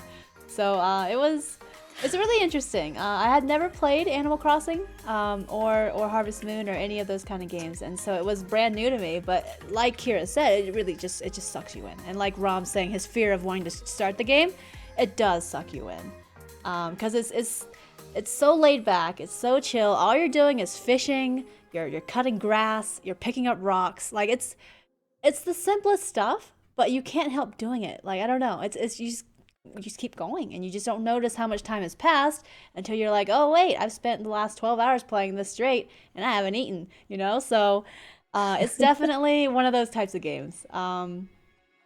As far as like, I want to bring up weak point. I will say that I feel like it's too chill, especially for streaming. Just based on a streamer perspective. I actually ended up not streaming it after a while because it would just be almost too chill. Believe it or not, there is a thing as too chill on the Chillest. And I felt it was way too chill for the stream because, like, you know, like I said, you just lose it mindlessly farming. And some people, I guess, aren't really into that. I guess, at least for my community, based on my experience, that people I didn't have as much, like, I felt like I didn't have as much interest in the game when I streamed it. Compared to other games that I've streamed before, but that's probably the only weak point I really have, other than you know, not having multiplayer and creating farms with people. So, Kira, do you have any weak points, criticisms, anything like that? I mean, for the price point for $15, I think it's a good deal. At $15, I don't know that there's much that I would pick on. I mean, it's got a great soundtrack. The art style is very cute. It's not like, I mean, it's kind of like pixelated a little bit, but that's the style that it's going for. And I don't know if everybody knows, but this game was made by one guy. He did literally everything for the game. So the fact that one person did all of it, I think makes that even more astounding. But I mean, it is pretty simplistic. And once you get the hang of, all right, you know, water the crops in the morning, go fish, talk to my friends, bring them gifts, etc., like, then there isn't much left to do in the game. But they did put out a free patch that added some different types of areas for you to farm in. So that part's pretty cool. The fact that he's still supporting the game and has active plans to push out more content in the future, I think is great. Awesome. $50 though. I would not say no to that. I mean, it's cheaper than Super Hot, which we criticized about the price. Yeah, I really got like 4 hours in that. So then, how many stars out of 5 would you give it? I'm gonna say, I'm really hard on games. I'm gonna say 3.5 out of 5. But for me, I think that's good. I think for most people, that'd probably be a 4 out of 5. It's great. I mean, I like the game a lot. Yeah, I would say probably around the same, actually. I would agree with that. Just because, well, I haven't played it in a long time. I stopped after a while, but it's, you know, there could be more, I guess. And I would love to have multiplayer. I think that would add a lot to the game. So, cool then. Moving along then, our next game is Abzu, which is also an indie game. I think several of us have played that one. ABZU. Who here has played that game? Okay, so 3 of us. Cool. So, Rom, would you like to describe what kind of game it is? Yeah, sure. It's kind of like a third-person exploration game. From what I remember, you are you're in a scuba suit and you are swimming through what we perceive to be an ocean, and you just kind of explore the whole story, and it's very story-driven. And it's all about exploration and just getting to the next area, essentially, in a nutshell. It's a very beautiful game. It's pretty much a third-person exploration, just traveling around. Mm-hmm. So, let me see here. So which of us actually, did we all beat the game? Those of us that have played it? It's pretty short. Yes. Okay. Cool. So what are some strong points then of the game? It's absolutely gorgeous. It's just beautiful. The music is beautiful. The story is beautiful. The graphics, though simple-ish, I would say it's like a simple style, but it's actually not that simple because, okay, so I'm not sure if I mentioned it, but it takes place underwater. The whole time you're a diver underwater, and the entire game is pretty much underwater. And it's just unbelievably gorgeous. Every new environment you go into, every sea creature you encounter, like every colorful denizen, and it's just a gorgeous game. It's just gorgeous. And it's not just eye candy, like Ram said. It's the story is incredible and the music is incredible, and I think it's also well paced. Like you sort of move through it, and there's a little bit of puzzle to it and a little bit of kind of exploration, or a lot of exploration. It's just a gorgeous game. And as someone who actually trained to cave dive, it's a really cool experience in a video game. Yeah. So, Ram, do you have anything to add to that for strong points? Hey, I don't know. She kind of hit the nail on the head there. It's beautiful. The music was superb. Each area you go into is a little bit different than the last, so you kind of really want to see the next area. I can't remember, Tess, but or Snow, was there like a lot of talking? Was there a narrator in the game? Oh no. No narration. Because a lot of the story is pretty much how you perceive it, I believe, right? Kind of deal. Yeah. There was no narrator. You just kind of explore and figure out what's going on. But you encounter like, an injured shark, for instance, and stuff like that, and it just kind of pulls you deeper and deeper, but there was no narration. Yeah, and I thought that was kind of neat how they could tell the story just through, audio cues and the visuals, and, how you animate a shark, like you said, and stuff like that. I thought it was a really enjoyable experience for the little bit that it lasted, though. Yeah, I was sad when it ended. Yeah, I'm like, that's it? Yeah, I was like, yeah, that's exactly, you said exactly how I felt. Like I was just sad. It was so pretty. So is there anything unique that sets this apart? Like, have you played any games that are similar to this as far as exploration games go? I mean, I've heard of, I haven't played it. I think they made the game before this one, if I'm not mistaken.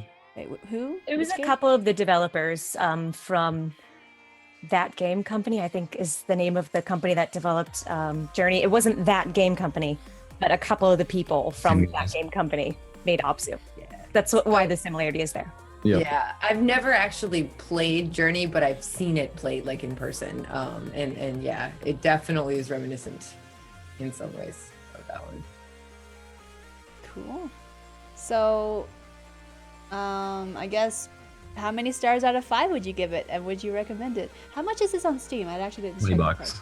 $20? Okay. Yep. Would you say it's worth the price? I felt kind of gypped, I'm not gonna lie, because it was so short. Yeah, I felt kind of gypped, even though how much I really enjoyed the game. At the same time I was done, I'm like, that's it. I just spent money on it. I'm like, that game kind of classifies for me as a streaming game, because I got to share it with a lot of people, and I don't mind spending the money. But if I would have bought that, I would have been kind of upset if I would have spent all that money just for that short experience. I guess you can go back and do collectibles, and that's about it. But I don't get drawn in by stuff like that. Was it a roughly 3 to 4 hour game, roughly? Do you recall? 4? I probably could look at my Steam library. Yeah, I'm not sure actually how long that took me. But did you finish it in one sitting? Yeah. Yeah. 108 minutes. 108 minutes. Yeah. That's not even 2 hours, right? I could probably have refunded that. Oh, wow. Yeah, I played it for 2 hours. I thought it was longer. Yeah. Oh, yeah, wow. that's why I felt gypped, I guess. Yeah. Yeah. I felt like it was longer. I totally thought it was longer. That's crazy. If that said 2 out of 5, I guess. How? Very interesting. It's $20. Yeah. I also played it with keyboard and mouse. That is one thing that they could improve on. The controls? Yeah.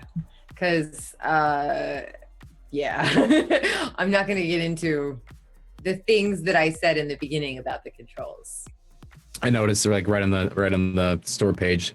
Notice a controller strongly recommended. Yeah, I had to play it with keyboard and mouse, and I mean, okay, so this happens with a lot of games, and as someone that can't use a controller, I notice it very strongly, and it kind of infuriates me because I mean, there are sort of, I'm a streamer and I have an audience and I'm sort of trying to figure my way through this game, and if I have a harder time, you know, I'll get over it. But like, just as a gamer, I feel like not everyone is gonna fit sort of a single control scheme. You know, people have disabilities, people are left-handed, people, you know, people have carpal tunnel. Like, so many people have carpal tunnel to play video games. It's like ridiculous.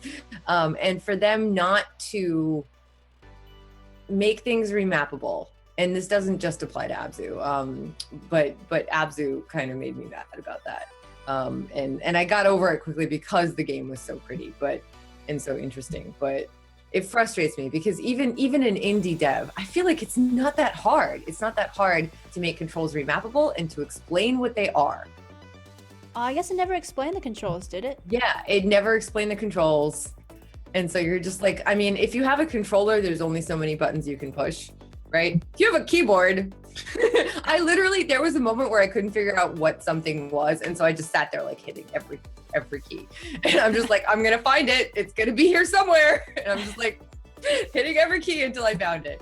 And I was not so happy. But then the pretty kind of distracted me. So I got over it. Oh, very interesting to note. I completely forgot. They don't tell you. And I remember now. I want to say I used a controller. But yeah, you're right. Not everybody can for various reasons. And so it's definitely something to keep in mind. If anybody's considering Abzu, if you can't use a controller for whatever reason, it is playable.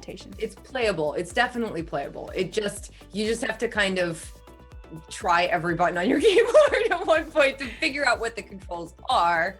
Or at this point, you could probably look it up. Someone, I'm sure, has written it up. Like a puzzle inside a puzzle game.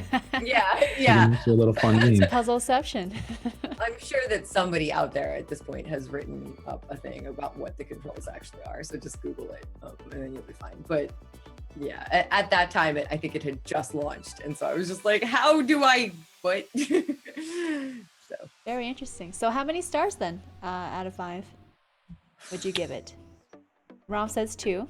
I say 2. 3.5. 3.5. Despite the struggles, because it was just so freaking gorgeous. And I really, even though it was only 2 hours, I actually really felt like it was longer. I remember it like and feel like I got more out of it than that. And I probably actually now that I'm talking about it again and I'm reminded of it, I'll probably go back and play it again because it was a beautiful experience. Awesome. Yeah, I would give it 3 out of 5 just because, I mean, I loved it. It was a great experience, but I have the same criticisms. It's too short and there's not enough, I guess, you know, almost like a tutorial. I don't feel like it even had that. So, I mean, just not knowing what to do. I mean, I guess that kind of adds to it, but at the same time, you know, it wouldn't be bad to have it, I feel. So, moving along then, in that case. Next is actually a game that I haven't played, so I can't chip in on this at all. But Gears of War 4. Who here has played Gears of War 4? Me. Kira, Rom. Okay, well then, in that case, you guys can take that away. What is a summary? What kind of game is Gears of War 4? I actually don't know. I've never actually played it. But feel free to summarize the premise, objectives. Is it multiplayer, single player? Gears of War 4 is a third-person action game. It can be multiplayer, it can be single player. You can do story co-op, although, yeah, it's, I think Gears of War 2 and 3 were 4-player co-op, but Gears of War 4 is only 2-player co-op. And then there's like the online mode as well, where you can play with your friends. And one of the cool things about the Gears of War 4 online mode is in the online horde mode, you can play with PC players on Xbox One and, you know, so on and so forth. You just can't play versus each other. But I think it's a really cool thing for them to do. The story of Gears of War is, this is the 4th one. This kind of spans several games. Well, it's technically the 5th if you count Judgment. Let's not count Judgment. So Gears of War, anyway. there's like these crazy monster things that are like popping up out of the ground. People are like, what's happening here? Where are they coming from? Why do they want us dead? And so we start a war, and they try to kill us. We try to kill them. Things happen in the trilogy. We think that the war is over. Turns out at the start of 4, things are not over, and there are new monsters. So we're trying to figure out like, where are these guys coming from? Why do they want us dead? Plus there's like somebody on our team that seems to be working against us, and it's kind of trying to figure out where the story is going. It's good. If you liked the other Gears games, then you will enjoy this. If you did not like the other Gears games, don't try it. It's not for you. Okay. Rob, anything to add to that description? I forgot. I quit I played a lot of multiplayer. I didn't play a lot of the single player. I kind of quit. So yeah. so that one. In that case, then, do you remember, strong points, weak points for the game? I think that one of the strongest points for me about the game is it felt like a Gears game. And that sounds weird until you consider that this isn't the original game developer of the trilogy. This is the Coalition, which they did the port of Gears of War 1, 2, 3 to the Xbox One. And then they also developed Gears of War 4. So this isn't even the original people, and it still feels like a Gears game. I really enjoyed that. They did some fan service. They brought back, the old favorite characters, and almost everybody's in this in one way or another. There were a couple of characters that were notably missing, but other than that, just about all of your favorites are back, which is pretty cool. I think they overall did a pretty good job with like level design. It felt pretty cohesive. The controls were great. And this is PS4, right? Only? This is Xbox One Xbox only. One And okay. PC and Xbox One, no Yep. PS4. Okay. Yeah, I had it opposite. All right. So, was there anything unique that set it apart compared to, its predecessors, compared to others in its genre? It's a Gears game. It felt like Pretty Gears. much. Yeah. It's a knee-high wall shooter. The cover. Yeah. Stuff. All right. Well, in that case, then, how many stars out of 5 would you rate it, and would you recommend it to others? I really enjoyed this, but the ending leaves a lot to be desired. If you hate seeing movies because they don't have a real ending because they set it up for a sequel, that's exactly what happens in this game. It does not have an ending. I could tell going through it that the plot was not progressing enough that there was going to be an ending to this game. They set this up for at least 2 more games. And if you've never played the trilogy, the very ending shot of the game is going to mean nothing to you. You're not a Gears fan. You're going to look at what's shown before you and be like, I don't get it. So, and I think just that, because of the ending for me, I'm going to say 3.5 out of 5. Also based on the fact that I thought Horde mode was very strong in this game. Didn't play Versus, but I really enjoyed Horde mode. The story was pretty good, maybe a little short, but I liked it overall. 3.5. Rob? I didn't beat it, but I'm kind of with Comrade there. I kind of did the same thing. I played through a little bit of the story, and I couldn't play any more of it. But that's just me. I like the mechanics over there. Everything was fun. I didn't like the characters that they introduced into the game. Yeah, they had some fan service. They kind of did like the Star Wars thing. They threw in, they tried to tie it in with older characters, but I just did not care for the new characters at all. So, and the enemy types and stuff like that. I'm like, I'm just going to push this away. And I started multiplayer, and then I got way into multiplayer. Like the Horde mode was a lot of fun, and the multiplayer. So I kind of stuck to that and completely forgot about single player. And I just haven't got back to it. I'd like to do it because Kira makes me want to try it again. Maybe I didn't give it enough of a chance. So I do want to say thumbs up to them for I played it on Windows 10, and the Gears of War Ultimate Edition or whatever they brought out on Windows was terrible from what I heard. Like the frame rates are bad. They made a really well polished, optimized game with this one. So if that's an option, definitely check it out on Windows 10 because it works well, and you can play cross-platform on Horde mode though, only Horde mode only. So, and it's pretty good. There you go. There you go. That's again Gears of War 4 for anybody who was curious. So moving along then, we have next Civilization 6. Sid Meier's Civ 6. Who here has played that? Kira, Rob. Oh, Kira, Rob again. You guys haven't noticed. So for this one, this is the sixth game in the series, in the installment. For those of us who have never played a Civilization game, feel free to summarize it. Is it me again? Either Rom or I don't you. know how Either to way. describe this game. It's kind of strange, isn't it?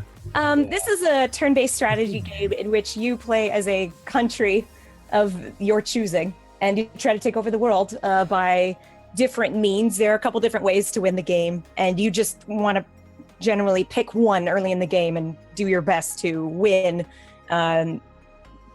Going through the steps, like for example, if you want to do a scientific win, or scientific victory, you have to launch a satellite, put a man on the moon, and start a colony on Mars.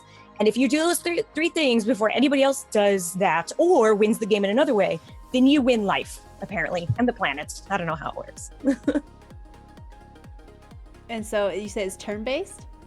Yes. It's turn-based, Okay. yes. So you could either play on your own, you could play with some friends, you could play with AI. I've only played this AI, so I don't know how exciting it is to play it with other people. This is also my first Civilization game, and Really? I wasn't sure what to expect, but I loved this game. In fact, this is my game of the year. I really enjoyed Civ 6. I got my butt kicked a lot, but it really taught me, you know, like it wasn't like a Bloodborne butt kicking where it was like, nope, done, that's it, salt. And when I got my butt kicked in Civ, I was like, oh, now I know what to watch for, Gandhi.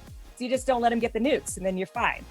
Anyway, really great game. I like to watch. Easy peasy. Just don't let them have the nukes. I am a warmonger, so I guess. But I would say that one of the weakest points of this game is the very, very difficult control aspect of it. I try to say they don't really teach you how to play the game. Learning curve is lot pretty to it. steep. Yeah, there's a lot to it, and you don't get it just by playing on your own. You're not gonna get it from the game. You're gonna have to read the in-game help manual. You're gonna have to go on the wiki. You're gonna have to go on the Reddit. You're gonna have to ask your Twitch chat how to play the game, because you're probably not gonna get it on your own. I don't care how smart you are. It's just not gonna happen. But I mean, that all being said, even though I did have to go to so many different sources to learn to play the game, I really did enjoy it a lot. Yeah, they made a lot of improvements from 5. First and foremost, multiplayer functions and works great. 5 was a joke. It came there, but it didn't function at all. I remember the last time I tried to play 5 online, the host had to play in DX9 mode, windowed, and like there were so many like crazy things you had to do for it to kind of work, and then sometimes it wouldn't. And the last time we tried to do it was on stream, because when you do it on stream, then it's never gonna work because everything goes wrong, you know? So I think we got stuck on like turn 98 for like 2 hours, and we tried so hard. But anyways, 6 multiplayer works fantastic, and that made the game for me substantially better than all the other ones, because that game for me is doing comp stomps, you know, friends and beating up on harder difficulty computers. They did a lot of fun stuff with the mechanics, where like wonders no longer you can just shove them all in your city. You have to actually use tiles appropriately this time around. And for me personally, I can't play RTSs. They are way too stressful, and my old fingers won't move that fast. So like sitting back and chilling and only doing one more turn for like 10 hours is totally my style of game. So I absolutely adored Civ 6. Awesome. So I've never played them, so I think it's really cool to hear about it. And to see what it's like, especially for those of us that haven't played it before, maybe are thinking about looking into it. So Kira, since you played it for the first time as your first Civ game, would you recommend it for an introduction to the series, or not really? Well, I don't know which one is Yeah. the easiest to learn, because I learned on 6, and like I said, it's so tough. Like I played the tutorial, and even having played the tutorial, I started my first game on the easiest mode, and I had my butt kicked in like 15 minutes. It's really hard to learn. But after I figured it out, then I had a really fun time trying to outsmart the computer. And I mean, I'm not playing on like Prince mode or anything yet, but I mean, I'm still having a really good time with it.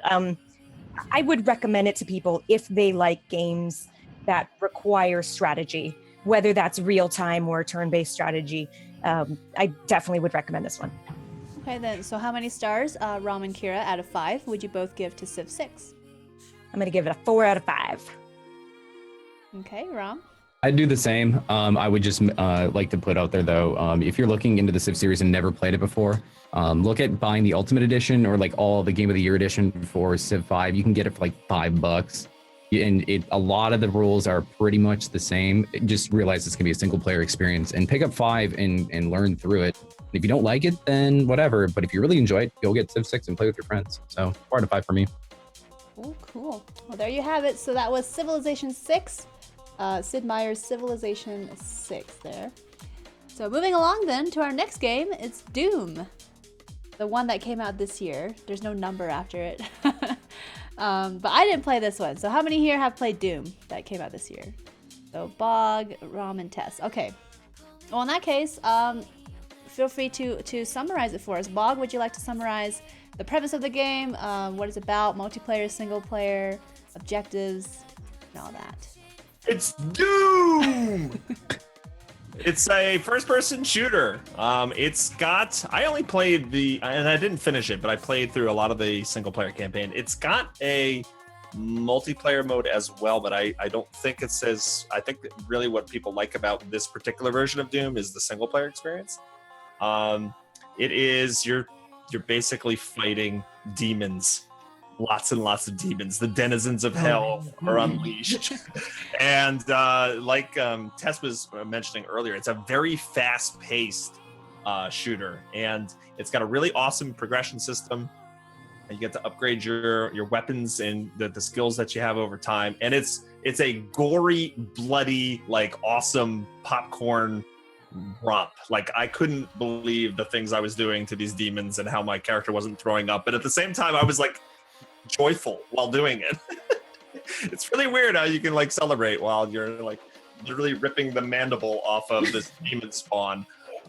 But yeah, it was surprisingly fun. I loaded it up not like because I played the original Doom, a lot when I was young, and I played Doom 3 when that came out years later, and it scared the crap out of me, that game, because it went for more of a dark kind of brooding type game. But this game is just action packed.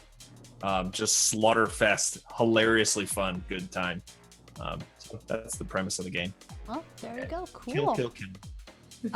So how many hours total did you guys put into it? Bog, Tess, and Rom, if you can recall. Just you don't have to give exacts, but just like just general. 20-ish hours. I still need to go back and play it again. Okay. 30 hours. Yeah, I want to go back and finish. I played only 7 hours. Good stuff. So I guess I played it a lot. I love Doom. It's wonderful. So what are some strong points then that you guys feel? The kills, like they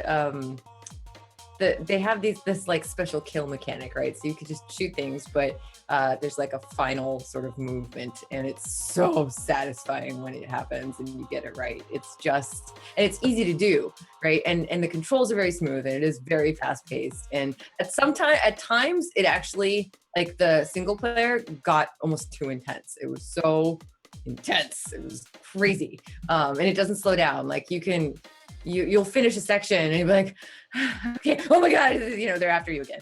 Like every 2 seconds. And it was almost worse than a scary game in that sense, but it's just so fun. And it's so satisfying because every time you kill something, when you get that like final kill finishing movement, you literally just jump on a thing and like rip its head off. It's just wonderful.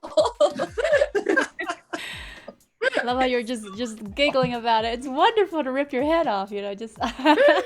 It's so well done. It's so satisfying. Like you feel it. It really is. Like you're shooting, and then you do the move correctly, and then you jump on top of it, and you just go, rah, and it's so good. It's really good. You know how you play Mortal Kombat and you can never do the stupid fatalities, right? Oh, nice. You can't ever do like that every right? time. Yeah, Yeah. very, and that's like the best part of those games. Well, this game makes it so you can do a fatality on everything you fight, and all you have to do is shoot it enough, and it glows white very briefly, and then you just hit the button, and it will do the move. And the finishing move is different for every creature, And it also depends on where you are in relation to the creature. So you automatically want to go, oh, I just finished that guy from the front. Now I want to actually jump on top of that demon and rip its head off. And I want to see what happens when I, come at it from the side. And it's hilarious and satisfying. Like Tess said, it's amazingly fun. Yeah. That game was definitely just an overwhelming experience of all your senses. I don't think anyone touched on this, but the music was so good for the game. And they did such a good job of like doing this tightrope walk of like harking back to the old games, but like completely making it new at the same time for like a new era. And it just felt fresh. It just felt so good. And the graphics are insane and it ran so well on PC. And I mentioned the audio was fantastic. It was so good. This is my game of the year, easy, hands down. I love this game. Yeah, it's a wonderful game. And they also, so I did play some of the multiplayer. The multiplayer is pretty cool. But I actually really didn't, so I have 30 hours in the game. But I think the vast majority of that was actually spent in the viewer maps and like just community maps.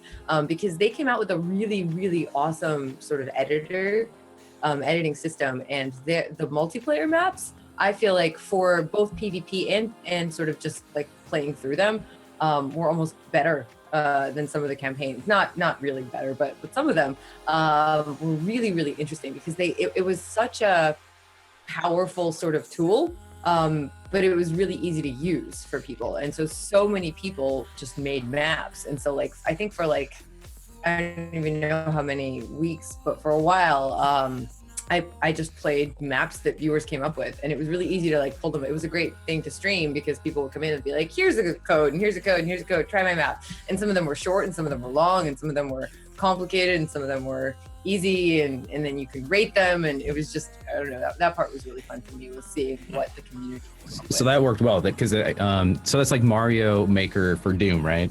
Yeah, basically. That's pretty cool. Yeah, I didn't even know about that. I think it was like Snap Maps or something like that, or... Yeah, Snap Maps. I think it's called Snap Maps. I need to check that out. I keep forgetting to do that. I'm like, yeah, it's, I think I'm not sure if we still have it. We had a whole channel for Snap Maps in my Discord. I don't think we have it anymore. Yeah, because I haven't played it in a while. I think there was, I forget why, because I didn't want to play anything else at the time. So I was just playing that. And then I was like, okay, I need to take a break.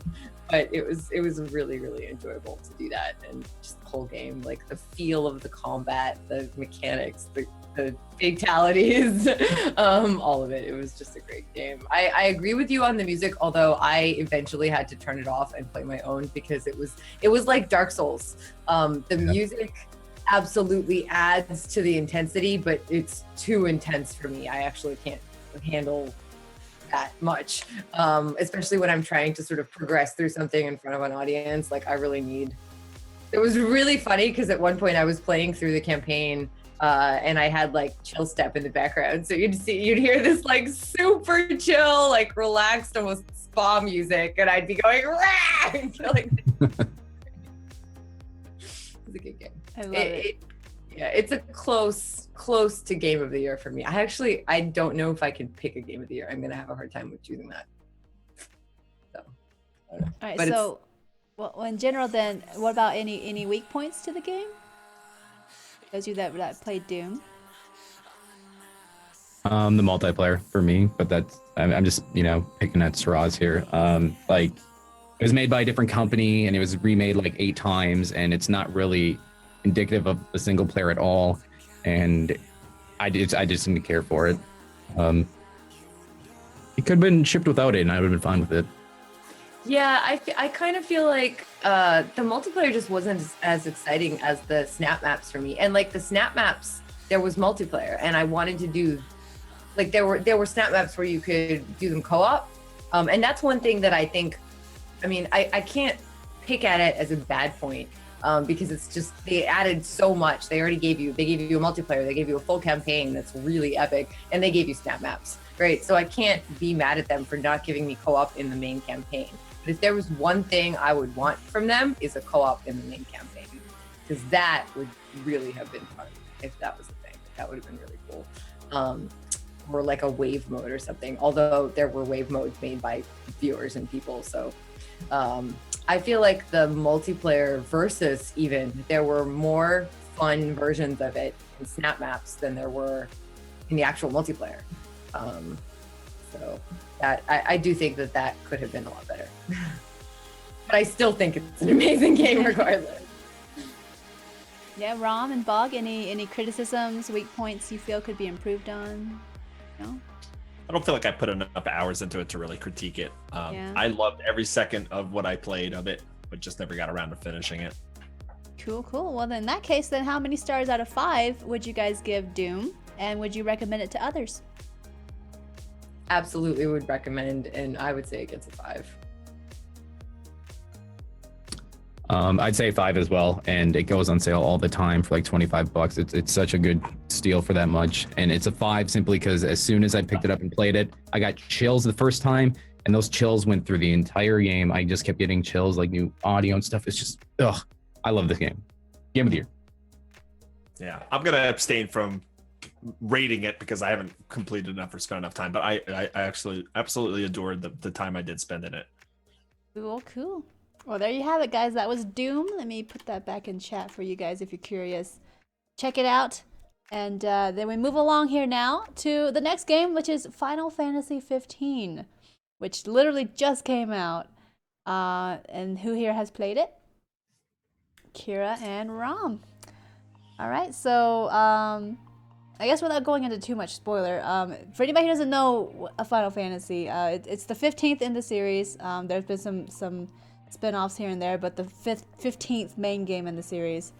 Long-awaited, very long-awaited game. And Final Fantasy, usually they're all separate. They're not usually related. You don't need to play any of the others to have any idea what's going on in Final Fantasy 15. But I don't know the story of 15 specifically, but Final Fantasies are JRPGs. And they're from Square / Square Enix / Squaresoft. And I guess I'll let you guys dive in on specifics for Final Fantasy 15, Rom and Kira. If you wanna give kind of like a general idea, the premise, but not for people who don't want to be spoiled as well. I think it's like every Final Fantasy game. There's a protagonist, and he has to save the world, and that's about it. Yeah.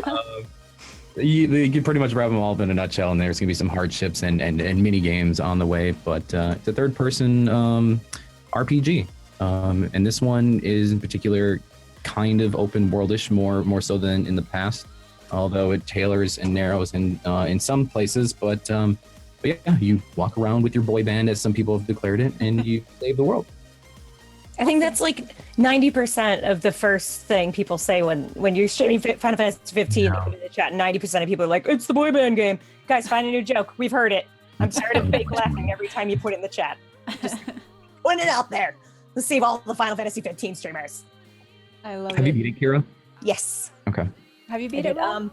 I made it. I haven't made it very far because I heard that they plan on redoing some of the story and adding characters to the game with some DLC. So I've refrained from playing it anymore until that's introduced, and then I'll probably go back and finish it.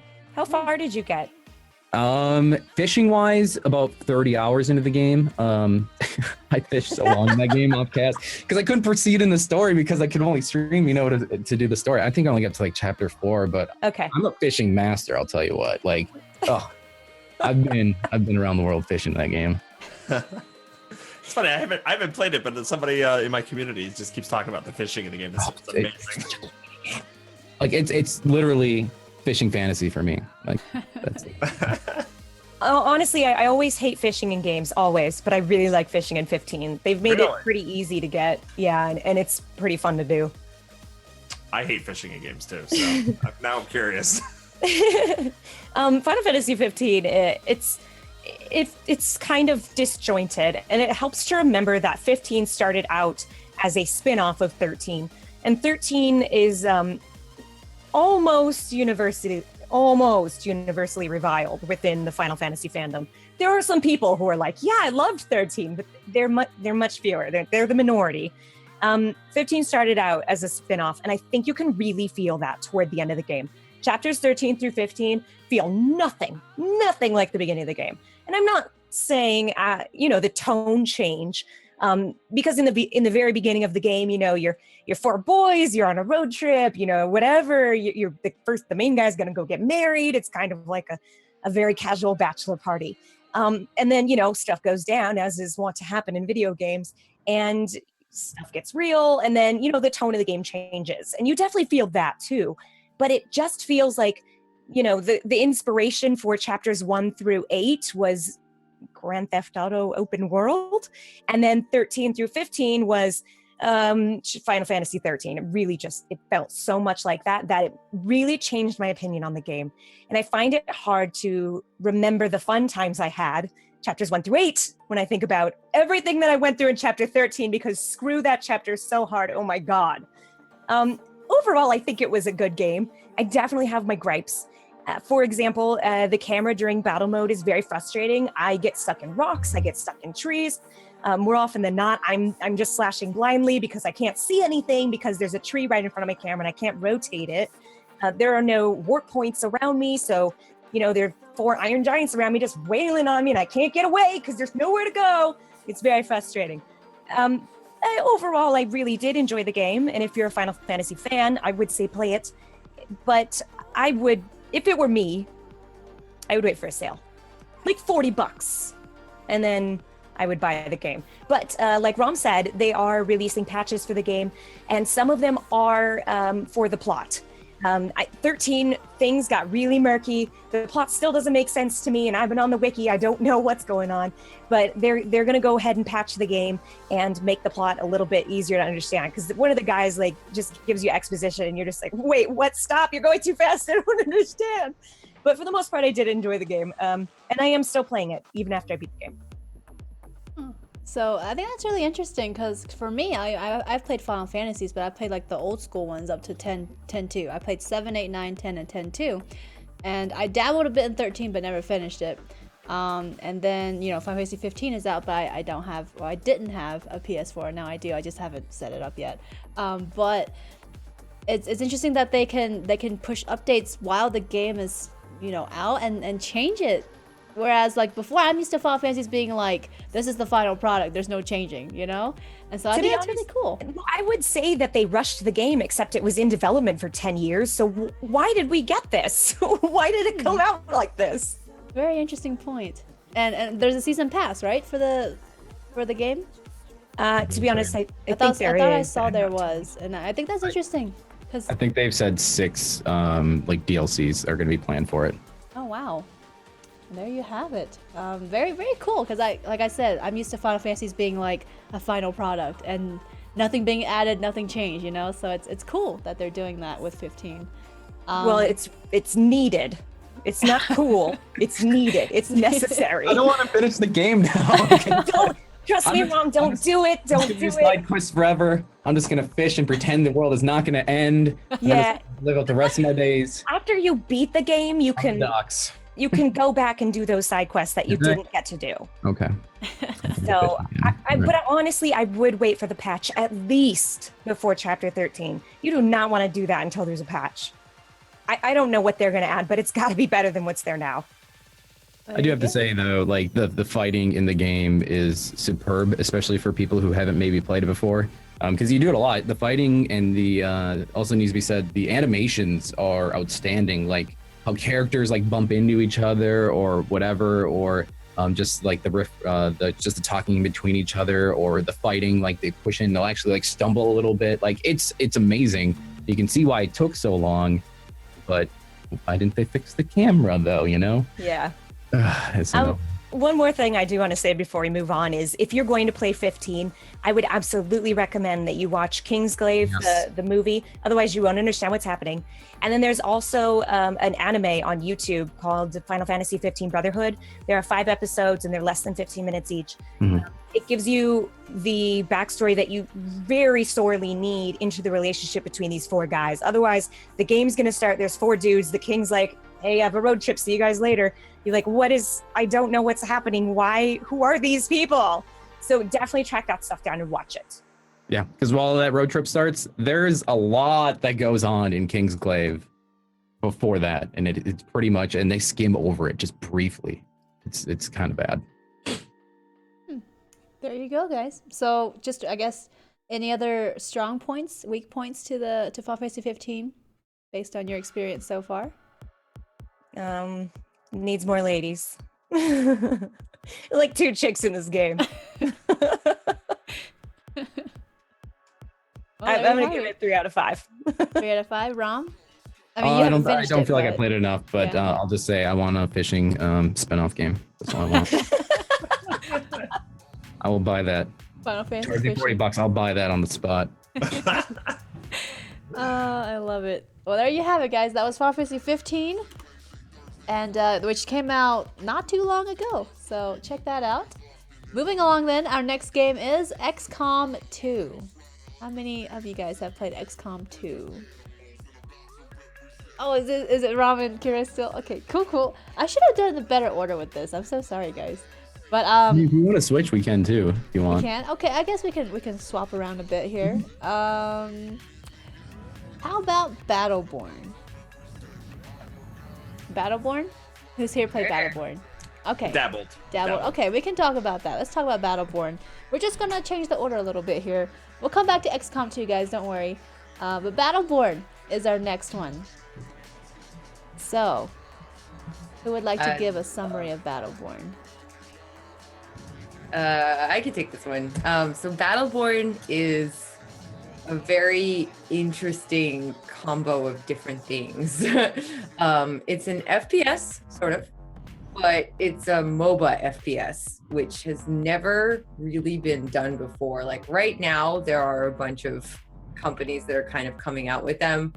Paragon is the other big one that I would that I can think of right now. I haven't actually played Paragon, so I can't compare really, but from what I've seen, but Battleborn it's made by Gearbox, which is the same company that made all of the Borderlands games. Which Borderlands is one of my favorite series of all time. It's like a series of games that my channel grew up on, that I started playing on Twitch, loved all the way through, and there's a certain humor to sort of the way that those devs write the characters and the story and everything, and that you absolutely feel that in Battleborn. Battleborn is it's like a departure from Borderlands for them, but you absolutely feel like if you take any of the characters from Battleborn, you plop them in the Borderlands universe, they'd be right home. They get along fine with all the characters in Borderlands, and it's great. You know, if you having played that. If you've never played Borderlands, I think you could still absolutely fall in love with Battleborn. It is an FPS, essentially. There are some characters that are primarily melee. That's the cool thing about it. It has a lot in common with Overwatch in that sense, in the sense that there are multiple different characters, and that's also what it suffered from, is that it came out right around the same time as Overwatch, and so everyone compared them, like everyone, literally. I think 50% of my chat when I was playing Battleborn, especially when it launched, was, you know, is it better than Overwatch? Is it the same as Overwatch? Why are they copying Overwatch? And I'm like, well, the only thing they actually have in common is that they have multiple characters with different abilities and different play styles, and they're both sort of FPS-y. Yep. That's it. Because it is a MOBA. The way that you level, the way like your characters progress, the maps, the way that each match progresses and how you have to work together. Like, I've never even played a MOBA really before, and I'm not a MOBA person, but that game was the best introduction to sort of the MOBA style that I've ever had. It made it really fun, and it was sort of easy to pick up, and pretty intuitive. And it's very colorful and very it's a completely different art style to like Overwatch, reminiscent of Borderlands for sure, but it's beautiful. I actually really, really like Battleborn. I do think that the multiplayer could use some improvements, or could have used some improvements. I actually haven't played it in a while, so I don't know if they've made some of those changes. I feel like they probably have. The devs are very sort of interactive with the community and do try to sort of work with people and make changes. So at one point they were making changes. So I do recommend the game if you like MOBA, if you like FPS, if you want a much more complex kind of sort of experience, if you want a deeper experience of like shootery multiplayer with a lot of really good humor elements to it. I recommend Battleborn. The other thing is it has a campaign. That's what a lot of people didn't realize. It has like a whole campaign that you can play through, and you play through the campaign in sort of episodes. It's episodic, so there's a bunch of different episodes, and in each episode you level up like you would in a MOBA through the episode, and then you have to do it again in the next episode. And some people were kind of thrown off by that, but once you figure out how it works, it's actually really easy to do.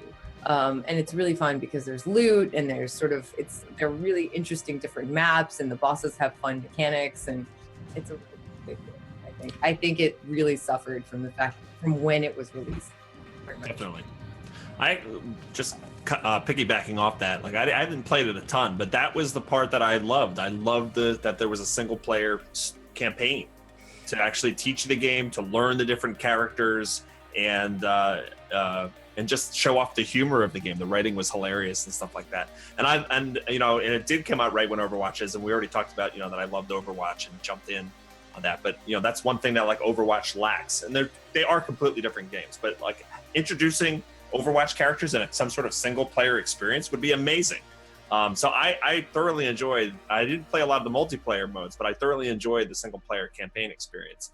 I just think for me personally, like, and I'm not comparing the games Overwatch and Battleborn because there are very big distinctions, but I think for me personally, them both coming out around the same time, I would just sit there and think, which one am I having more fun with? And it was always Overwatch. I don't know how to unhinge that or unpack that, like why, but the fun factor is what was grabbed me on Overwatch versus Battleborn, despite them being completely different experiences.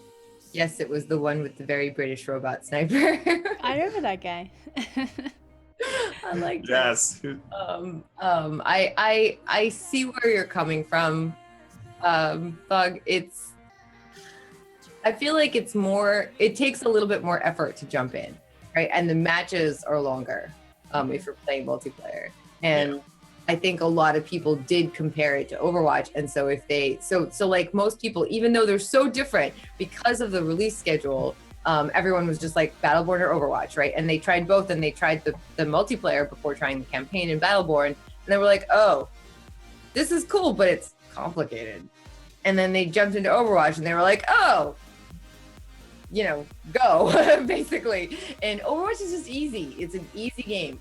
It's easy to jump in. It's easy to jump right back out, pick it up whenever, put it back down. It's kind of just one of those. You only have 5 minutes. You can play it for 5 minutes. It's like Rocket League in that sense. Like you can play that for a minute here and there, and then leave, and it won't hurt you. And Battleborn, I think once you learn it, is like that. But that there's more of a learning curve, even I played it a lot, and it took me a bit to sort of like, once I played through the single player a bunch of times. And I don't have a good time sort of like I can't check my Steam for the time because I played a lot of the pre-release versions on various computers in various locations that weren't here. And so I just don't have a good time, but I think I played it for many hours, and it took me a little bit to kind of get the hang of it. And there's a lot of different characters too. It's like Overwatch in that sense. And that's one of the things that I struggle with Overwatch, is that I can't just go from character to character as easily because they are very different. And that's true of Battleborn as well, but it takes you longer to learn each character in Battleborn. I think they're just more complex. There's more to them. They have all these different abilities, and they have basically the way the leveling system works is you have this like helix, and there's abilities on each side of the helix, and then there's some central abilities. And you can kind of pick and choose what works best for a given map, a given type of multiplayer, because there's also 3 different types of multiplayer.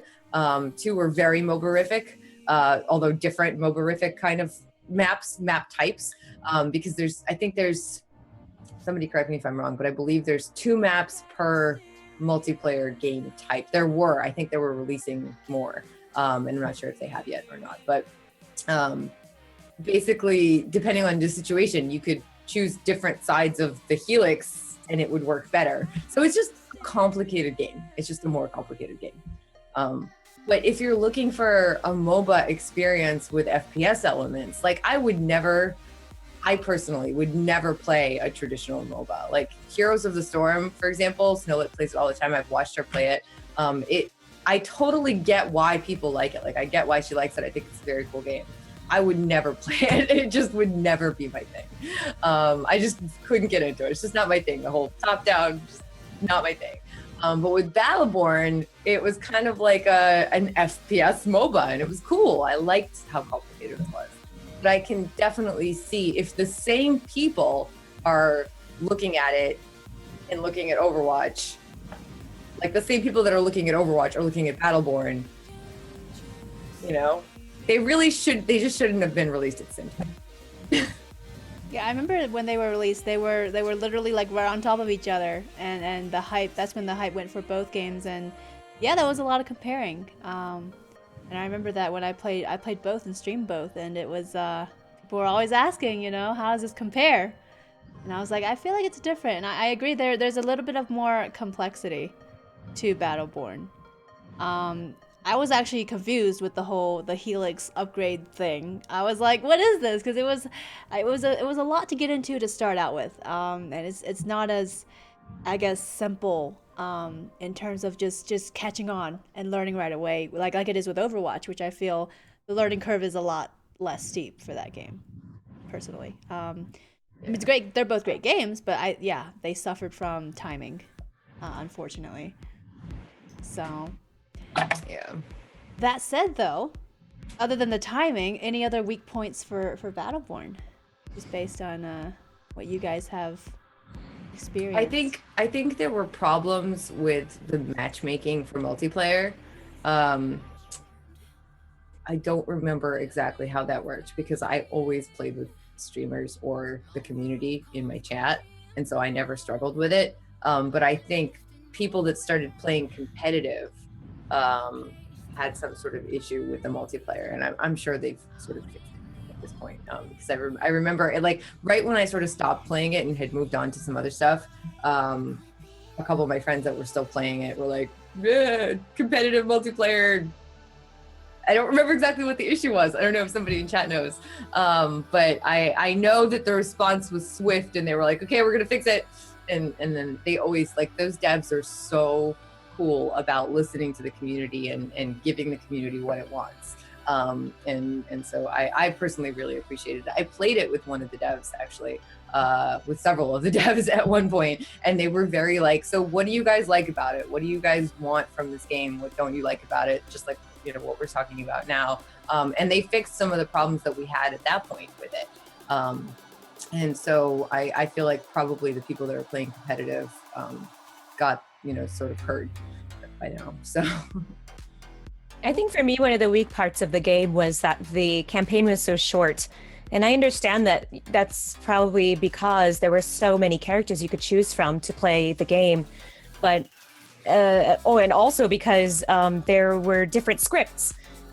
Whenever you played the game, the level through, you know, if you happened to die and you had to go back and start from a checkpoint or from the beginning, there was a different script. So, you know, the dialogue was different, which I really appreciated. Having played Borderlands like 6 or 7 times, you know, all the way through, I really appreciated that there was a variety in the dialogue. But the fact that there were only like 8 chapters or 8 campaigns, missions to play through, it was kind of a deal breaker for me, because I mostly look for single player or co-op games. I don't really like to do PvP at all. yeah, I mean, I don't know if it's because when they were doing early release and all of that, they would give us like 1 chapter at a time to play or 2 chapters at a time to play. And so we were always like, we want more single player. And then they gave us 8. And I was like, that's awesome. And so I was really happy with that. Also, because I wanted to unlock skins. And like, if you play certain levels at hardest difficulty, there's the whole achievement hunter thing. Like if you play certain levels at the hardest difficulty, or you play with a certain character, or you play only by using a certain like play style, like, or you only shoot this specific kind of arrow or something. My cats are trying to kill each other, I apologize. There's so many achievement based sort of things you can get in each of those levels, and I played a lot of that. I felt like I got a ton out of it, out of the single player. So I don't know. If you're not an achievement hunter kind of person, and you only want the multiplayer, I guess I could see it being a little short. But for me, it felt pretty good, the single player. Along with the multiplayer, I think it's worth the value, as long as you're okay with it being a more complex game. You know, I feel like it's a lot deeper of a game than like Overwatch, but it really just, you can't compare them because they're just different things. If you're looking for a deep experience, that's what you're looking for. If you're looking for a jump in and out game, then Overwatch is that for you. You know, the only thing they really have in common is different characters and FPS, and that's it. And not every character is an FPS character. Some of the Battleborn characters are melee characters, really. They're more, and some of them are like third person too. So it's just different. And Bog, you said you dabbled in a bit. Do you have anything you remember as far as your experience went? I think, like I said earlier, I think it's a game that if it had not been for the similarities between the timing of Overwatch, I would have gotten more into. I love, like Kira was saying, I do PvP type games, but I do prefer solo experiences or co-op experiences. And I do think that if the game had been more suited to having more missions and more focus on that area, I would have enjoyed it a little more. I finished most of the single player story stuff, and then I started jumping in to a couple of matches of PvP. And I think it was kind of like how Tess was describing earlier. Like, my stream was literally trying to tell me like what the heck was going on, because I was like, what? Like, what am I supposed to be doing here? Like, I'm trying to fight the other team, obviously, because there's that aspect of it. But there was definitely objectives, and whereas Overwatch, it's like, go stand in the glowing circle, and you kind of get it. Oh, okay, I'm gonna go stand in the glowing circle. This was like, collect these things and bring them here and do that, and it's like, what? So I think if I had put in more time and gotten over the hump and figured that out, I might have enjoyed it a little bit more. But there was something that just didn't grab me about it. The fun factor wasn't there. Like, my community still asks me, "Are you ever going to finish the last couple of single player campaigns?" And I'm like, I don't think I really. It's like you have a limited amount of time, and you've got to decide where to spend that time, because there's tons and tons of games that vie for our attention, and I want one that not only is good for the stream and for the interactivity and that kind of stuff, but one that I'm personally like enjoying to the top level. And for whatever reason, it didn't grab me. Yeah, I felt the same way. Cool. Yeah, Well, I feel like it was just too complicated, to jump into when you had something so uncomplicated to jump into at the same time. Yeah. So That's I what guess Blizzard does. That's their thing. The accessibility is the number one thing. They want people to be able to jump in and have fun within minutes of playing the game, and that is the recipe for success for them. So when somebody goes off that beaten path and tries something a little different, it's going to attract some people, and it's going to be cool that you got this other road. But when you time it exactly at the release, to have it a character-based shooter, even though they're completely different games, it killed them. It killed them. do you think as well price tag had anything to do with it? Because I want to say Battleborn was 60, right? When it Yeah, Battleborn is a AAA game. I mean, I think it's worth the price tag because of how much was in it. It has way more in it than Overwatch does even to this day. There's just more content overall, and more personality and story and just more. There's a lot more to Battleborn. And so I think it's worth the price tag, but it's like the difference between EVE Online and World of Warcraft. They're both MMOs. That's pretty much where the similarity ends. And I have a wonderful graphic, and I don't know if you want me to put this in chat, Snowlit, that explains the learning curve of EVE.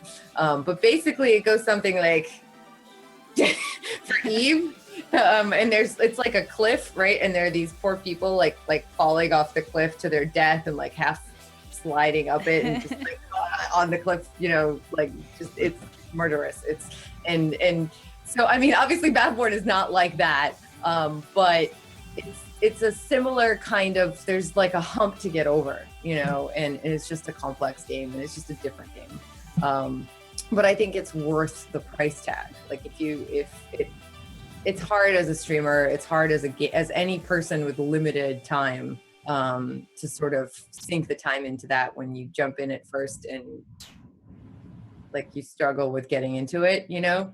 I think they were counting on sort of the Borderlands community grabbing it up because of the same humor and the same art style and all that stuff. But it's just so different. It's such a different concept. It's a MOBA FPS. Nobody's done that really. You know, Paragon's the only one that's even come close.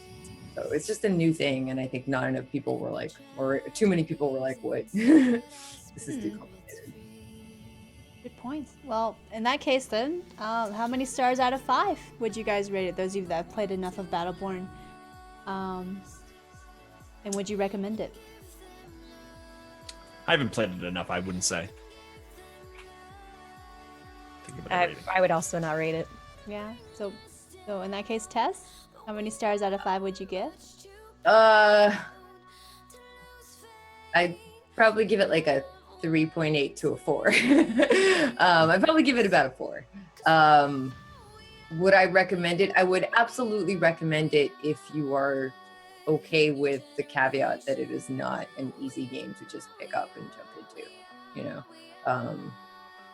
If you like the Borderlands humor, if you like that art style, if you like something a little bit more complicated, and you're willing to put some time into it, and sort of give it that chance to get over sort of the hump. It's similar to Dark Souls in that sense, honestly. If it's your first experience of Dark Souls combat, it takes time to sort of get past the learning curve of that, right? Like for me, stuff like that is worth it. You know, EVE Online, I mean, that game took me like 6 months to learn, right? Dark Souls, Bloodborne probably took me at least a couple months to actually feel like I was getting anywhere. You know, if you're okay with that, if you're okay with taking some time to kind of get into it, then absolutely, it's worth your time. You know, if you like that kind of more complex, deeper gameplay. If you just want something to, you know, jump in, play, put down, then maybe it's not so much your thing. I think it's worth the price tag if it's the kind of game you would enjoy. Cool. Well, there you have it, guys. That was Battleborn we just reviewed. And moving along then, we're going to go back to XCOM 2 now. So XCOM 2, who played XCOM 2? Kira and Rom. So feel free to summarize it. The premise, objectives, multiplayer, single player. Give us an idea, especially for those of us who have not played XCOM before, or any XCOM games. Rom, have you played XCOM? Yeah, quite a bit. Do you want to take this one? This was my first XCOM, so I Oh yeah, okay. So yeah, I played the first ones quite a bit, and this one quite a bit as well. So this game is a turn-based game, kind of similar to like something like Final Fantasy Tactics, except it takes place on Earth, but it's kind of, it has a futuristic sci-fi setting in which you fight aliens and all other sorts of things. Basically, in a nutshell, aliens are invading Earth. We're defending. The humans are defending, and it's you go on missions. And you fight against them, and you have some base building which is on your ship. And if at any time you fail the overarching goal, you have to start all over again because you failed, and that could be like 30 minutes or 30 hours into the game. So this game is all about praying to RNGesus and hoping that he heeds your prayer at some point in time, whether it be through RNG of manipulation of missions or of even just taking your shots. The game is basically RNG the game, and I love it. It's fantastic. I've heard of the notorious 95% chance to be successful, and then that 5% chance to fail, and it always seems to fail thing with XCOM. There was a bug in the first XCOM where you could, it's a longer series than that, but the last one that came out, where you could have 100% and still technically miss. So you could do that, but they fixed that finally. Like, it was apparently really hard, but they fixed it in this one. So yeah, you used to be able to fail with 100% hit accuracy. That's crazy. All right, well, there you have it then. So what are some strong points then overall of XCOM 2 that you guys felt? I think, so this was my first XCOM 2. I mean, first XCOM. I haven't played any previous entries in this series, but I felt like it was pretty strong. Sorry. excuse me, I felt like it was a pretty strong concept. I mean, I had it all down, and it felt like a lot of stuff really carried over from the first XCOM. So if you enjoyed that, then I think you would enjoy XCOM 2. However, since I had just jumped in, I didn't know what I was doing. And the game doesn't really tell you either. It just kind of assumes that you played XCOM, for better or for worse. And for me, for worse. I definitely needed a lot of help from my chat. And I suffered from what Rom was saying. If you should fail at some point, you don't have, I don't know, a backup save file, you're kind of SOL. And I didn't really feel like starting the game all over again after I'd put like 24 hours into it. I was really enjoying it up until that point. Really enjoying it. But that, for me, when I just got to this mission where I just couldn't pass it. I even dropped the difficulty down and I still couldn't pass it. Apparently you're supposed to grind your soldiers. I don't know. I didn't know, because the game was like, hey, you only have so much time to do this story mission. So I went to do the story mission, and anyway, I lost. And now I have no desire at all to go back and try again. It really just breaks your spirit. So what about you, Rom? Strong points, weak points? She's right. It does not hold your hand. I did the exact same thing. Like, you're in the same. I was in the same boat with you the first time I played XCOM, the first XCOM as well, or the previous one. I failed miserably, and I had to restart like 20-hour saves. And I was determined to learn the game essentially, because they don't hold your hand. It had been so long. I actually had to look up strats online and figure out what I was doing wrong. But after you have those skills and you have that knowledge, 2 is not that bad. But the strong point of that game is you have to love a challenge. You want to dive deep into a game. You want to know stats. You want to know how to like do something perfectly. You play that game because you will be rewarded. And there is no limit to the difficulty, because there are mods, even on the hardest difficulty, there are mods that make it even harder. And that's the strength of the game, is just the fact of the challenge, and just making it through to the end, and not letting your characters die, because when they die in the game, they're out, they're done forever. You could have a character you had for 20 hours, he's been on like every mission, and it's like you've named it after a sub, but they're dead now, they're gone, and you never get them back. And I love permadeath stuff, and I love roguelikes, so it hits a stride with me. Good stuff. Well, would you say there are, other than no hand holding, any other weak points? For me too, like, they did good things with the customization this time around, but I like a lot of technical things. I like when games run well. This one runs poorly. Like, this game does not run at 60 FPS all the time. This game will run at like 40, and I consider I have a pretty good rig. It kind of irritated me in that fact, but I guess the lack of tutorial and stuff like that. I don't know. What do you got, Kira? Yeah, definitely lack of tutorial. And I wish it had encouraged you to have backup save files, or even just said, yes, there is a time limit on getting this particular mission done, but don't be afraid to do other stuff in the meantime. Because I had some NPC who was like, hey, we got to get this done now. And I thought, well, the game's telling me I got to get it done now, right? So let's go do it. And I actually didn't need to. I could have waited a couple more cycles before I went to do that story mission. And because I didn't grind my characters up, there's just no way for me to pass that level. And now I'm screwed. So if you're going to play the game, just make backup save files, like 1 million of them. I don't even care. Get an external hard drive to put your backup save file on. Just do it. So important. Other than that, I mean, there might be other weaknesses, but to be honest, I have a very bad memory. So I don't know. Good game though. Liked it until it, broke my soul. Well, I guess overall then, both of you, how many stars out of 5 would you give? And would you recommend it? I would recommend it. Not if you're new to the series, but I would recommend the game. I would say 4 out of 5 stars. I would do the same. This game was going to be my game of the year before, as soon as I heard about it, and I bought it right away and never got into it, and I technically haven't finished it because the game is very mentally straining. The streams are too intense for me to do, and I literally have 1 stream left, and everyone's asking me to finish it, and I can't bring myself to do it for whatever reason. But if you're gonna buy it, I would suggest it. It sounds like if you're really into a challenge, but don't pick up the DLC if it's your first time, because the DLC will add in some extremely difficult like mini bosses into the game. So be aware of that. Good tips there. Well, there you have it, guys. That was XCOM 2. Let me paste that in chat one more time.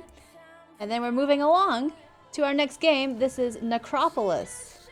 So who here has played Necropolis? Oh, hey, 4. Awesome. Awesome. So Necropolis, for those of you who don't know, who would like to do the summary? What was that, Rom? Was that from Rom? Oh, was that me? I'm sorry. I'm so sorry. It's all good. I didn't think I'd go through. But Bog, would you like to do the summary of Necropolis? Sure. It's a co-op game or single player game where you run through levels of a dungeon. It's got some elements that are Dark Soulsy in terms of you can kind of pick up like any weapon in the game that the monsters drop, and you can kind of play a variety of styles based on that weapon. It has some rogue-like elements to it as well. Like if you die, that's it. You're dead. You start over. Some of the currency that you kind of earn to buy some perks, I forget exactly what they're called, do carry over to your next character. But let's say you made it down to like the 5th level of the dungeon and you croak, well, then you got to start all over again with a brand new character. It's got a unique art style. It's your characters don't have any feet. I actually like that. I thought it was really cute. It made them kind of charming, you know? Yeah. And they did add a DLC, the Brutal Edition. Was it a paid or was that free? I think that was free. It was free. They just updated the game and they were like, we're making it harder, basically, and calling it brutal. Sorry for anyone that thought it was too hard. It wasn't hard enough. Yeah, and they added another class. There's like another character you can play, a different character. Yeah. They added a really like, it's the brutal edition because there's a brute. There's a brute. Yeah. Oh yeah. Oh, another thing to add as well about this is that every level on the dungeon, as you progress further, is randomly generated. So you don't encounter the same level with the same like everything. Ever. So I think that's really cool. They do randomly generate it as you get there, so it's not the same stuff. So. Yeah, no playthrough will ever be the same twice. If you die, you start over from the very beginning. It is a true roguelike in that sense, unless you're playing co-op. If you're playing co-op, you can revive your friends, unless you all die and then you're just out of luck. But and there's a potion towards the later levels, because if you finally get to the freaking lower bottom levels, which is hard to do, very hard, and they made it harder, which is awesome. But if you get there, there is a potion that you can drink that will sort of save you, but it'll only save you once. So, So of all of us that played, have any of you guys ever gotten to the very end and gotten through the last level? Yeah, I beat it. I have a save at level 10, which is what is it, 9 going to 10? Yeah, it's 9 and then 10 is basically the boss fight. Yeah, I have it saved like right there. I had to end a stream because I had to go pick up my kids, and like everyone says, "Are you ever gonna finish Necropolis?" I'm like, "Well, that'd be like an hour stream if I win." Thanks, but so I played most of it. Yeah. Rom, did you ever manage to beat it? I have some choice words about this game. I'm pretty on the polar opposite of this one. I didn't stream it. I'm glad I didn't. I find myself, I play a lot of roguelikes, like they're my favorite game type. And I got really excited when everyone was hyping this up as a Dark Souls roguelike. So when I play roguelikes, I go through thoroughly. And if I know I'm going to die, I'm going to search every nook and cranny. And what that means is it's going to take me a while. To me, a roguelike should take around 2 to 3 hours to beat. I was at like 10 hours and I wasn't even close to the end. And I was just getting bored, essentially, because I found a lot of the enemies to be very samey, and I never played the DLC or anything like that, or I heard they had fixed some of these changes and I just haven't gone back to it. But my first impressions after playing it for like a run for 10 hours was, this is simplistic and like I'm not getting enough weapon variation. I'm literally doing the same grind over and over and over again with no reward. So I quit after a certain amount of time. Did you do it single player? Yeah, I played single player. Yeah. How deep did you get, Rom? I don't remember. I can tell you, maybe? Is there like an achievement base maybe for levels? Because then maybe I could tell you. Sorry. There might be. I remember I only got to level 6. Does it like change up substantially to us like later in the game? Yes. so the levels and the enemies and the drops get more interesting, and with the brutal DLC more so, as you progress further down. And what I realized was, especially because that sort of, I mean, not to the same degree, because I thought it was very cute from the beginning. I agree. But the first couple levels, like at least I think the first two especially, but even a little bit 3, I think, and I think they realized their mistake and then fixed it a little bit in the brutal DLC, which is basically just an update to the game. It's not really a DLC. They just updated the game for everyone that bought it. It was free. Everyone got it. If you have the game, you have the DLC. It's an update.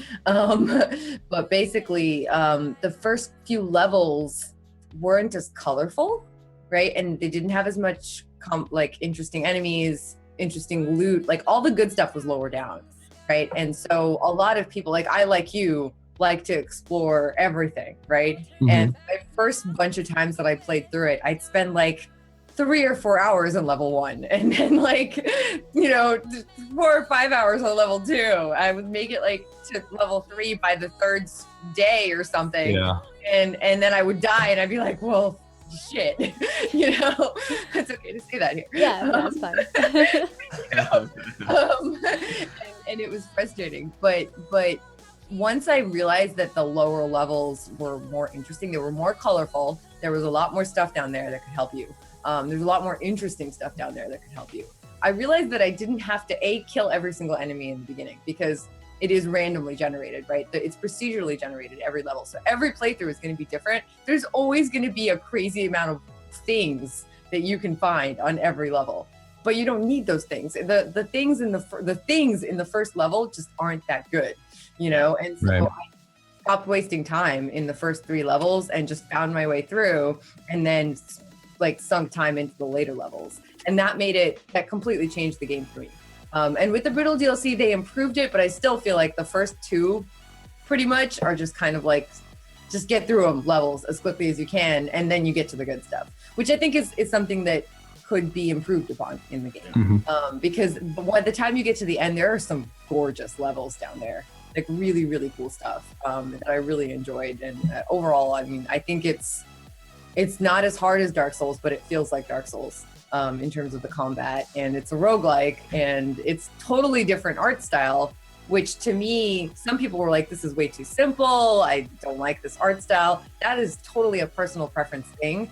I think it's like Journey or Abzu, Yeah, it's I like not the same, but it's a similar kind of just style. It's stylized, right? And it's a totally different look to Dark Souls and Bloodborne, which is nice to get that kind of combat in a different game with a different look, I'm going to agree with Ram a little bit on this, because I enjoy roguelikes as well. And I think one of the main problems I had with the game was not enough of your progress carries over from death to death. And I think what Ram was saying, like, you want to kill all those enemies early on and search every nook and cranny, because if the gold and some of the stuff that you were progressing with would carry over, it would make it so that even if the first and second level was a little bit more repetitive or less interesting, but at least you're still progressing your overall character. They do have this system where certain currency does carry over, and you can buy this perk, right, that you equip on your character, and that's what carries over. But once you kind of unlock like the best perk in the game, or the one that you want for your play style, there's no more progression. Like, you have that forever, and there's really no reason besides kind of playing, just getting to the end. There's no other incentive to that. Whereas other roguelike games, you have all kinds of like unlockables and different things that you want to do to not only improve maybe how your character looks or how your character plays or how powerful your character is, and then you feel that progression. It's like, oh, I finally unlocked that thing. I want to play the game again to see how it works now that I've unlocked that. And there is none of that in Necropolis, I felt.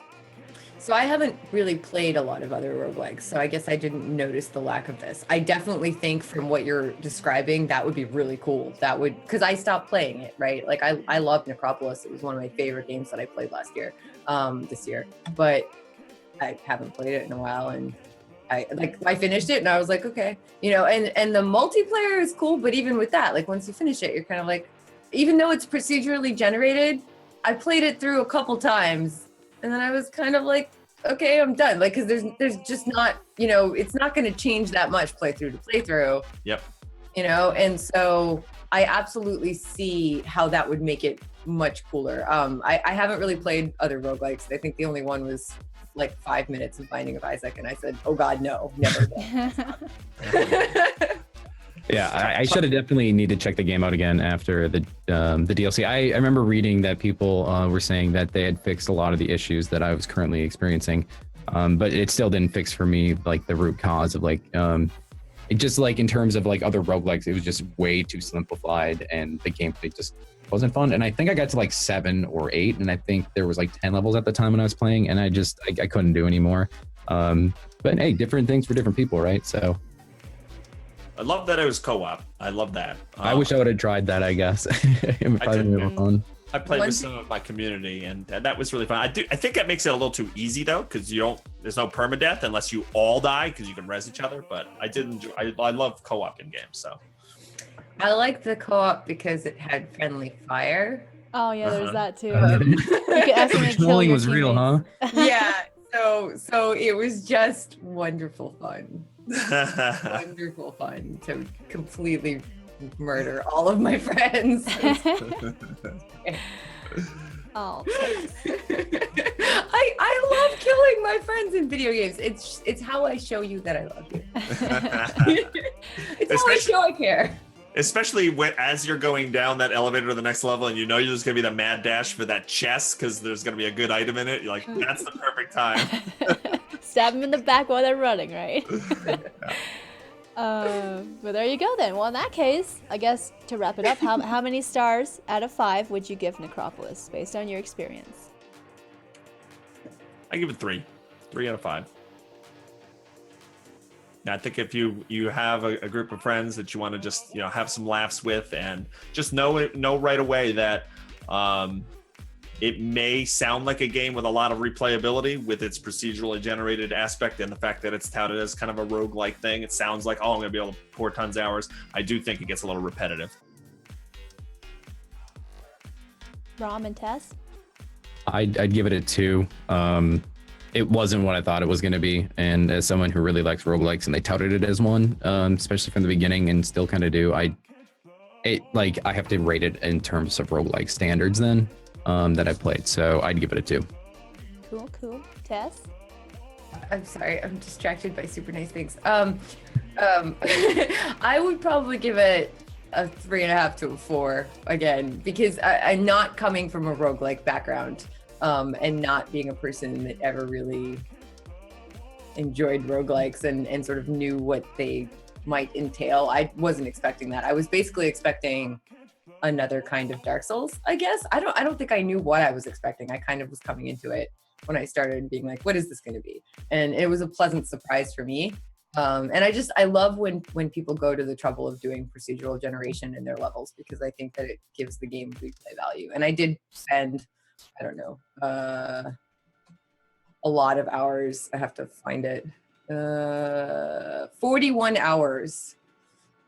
And that's not like, sometimes I'll leave a game running by accident because it's on a second PC and I don't see it unless I'm playing it or streaming it. But I didn't leave that running. That's 41 actual hours of gameplay. And that's just on my PC. And I also played it on their computers when I went to Seattle. And so it was just, I think I really enjoyed it. So I'd actually probably give it a solid 4, just as like a noob to that kind of game. I do think that there were improvements that were needed that they gave us in the Brutal DLC, and I do definitely think there were some improvements that maybe they could still make. Cool. Well, for me, I did play it too. I would say 3 out of 5. I only played like 5 hours total though.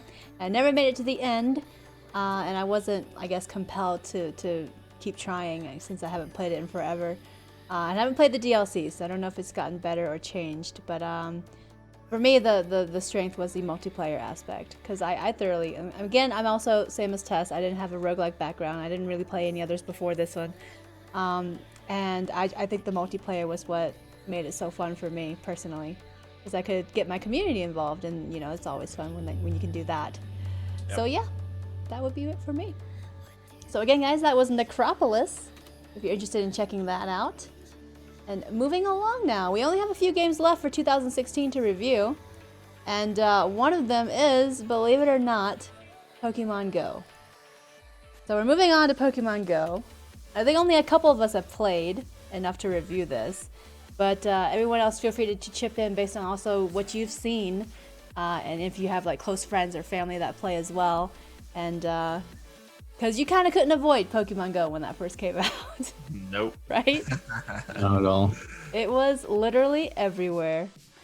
It was everywhere. So for anybody who doesn't know and isn't familiar with this game, you've been living under a rock. But basically, Pokemon Go is a mobile game that came out in the summer, this past summer. And it involved the first generation of Pokemon. And you could catch Pokemon in an augmented reality setting. So using your phone, you would point it at like you're walking down the street, and hey, look, you run into a Pokemon, you can catch it right there. And you even have like you can use your phone's camera to almost put that Pokemon in your surroundings where you are now. So, I mean, it had a really cool idea, but it's an augmented reality game. And the company Niantic Labs is the company who made it and released it. And I believe they had another AR game before Pokemon Go. I forget what it's called.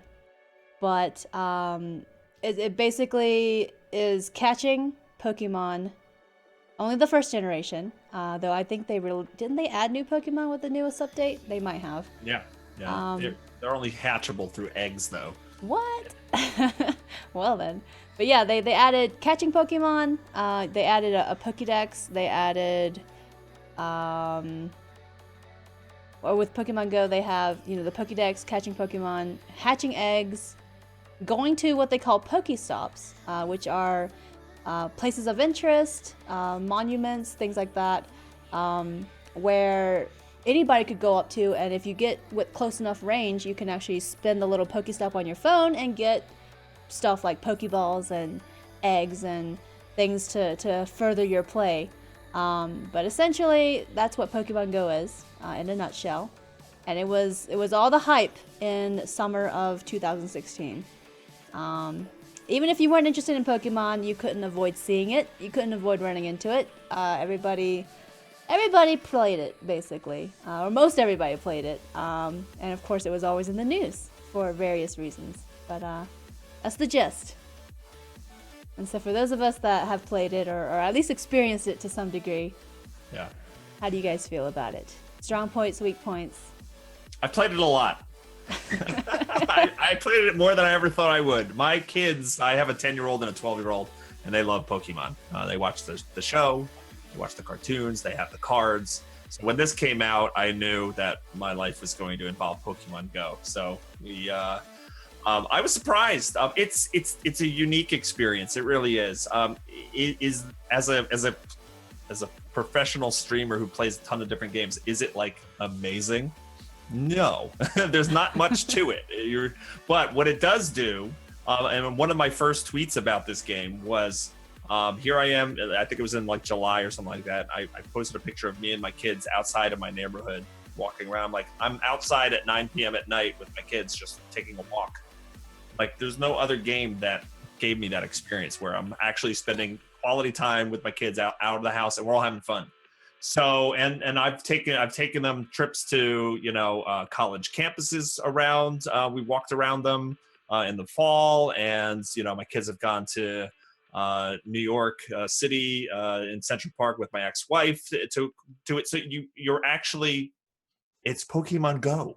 So you actually leave your house and you do things. And the game kind of follows you with it. It is addicting. It's very simplistic. There are, when we get to the critique sections, I do have, some things to say about that. But a very unique experience. And if you are doing it with friends, family, or anybody else that's into it, if you make it a social activity, it can be a really great thing to kind of augment like the experience that you're already having, like just being out and about. So it is addicting and it is clever, but it is simplistic. Awesome. Yeah, it's I played, I don't know how much of it when it first came out. I think I was like level 22 when I finally stopped. But I remember specifically on the weekends, like on my day off, because Sundays were my day off stream, I would actually make plans to go out of the house, believe it or not, with my boyfriend to like the local park or to nearby museums, things like that, to actually just catch Pokemon, which is something that I think the hype was really cool to see. I will say that. Of course, Pokemon Go had a lot of criticism in the news. People would get into accidents, they would not look where they're going and just get hit by cars and things like that. And then they would blame the game, which honestly, I don't feel the game is the thing to blame here, to be honest. But that's probably another story for another time.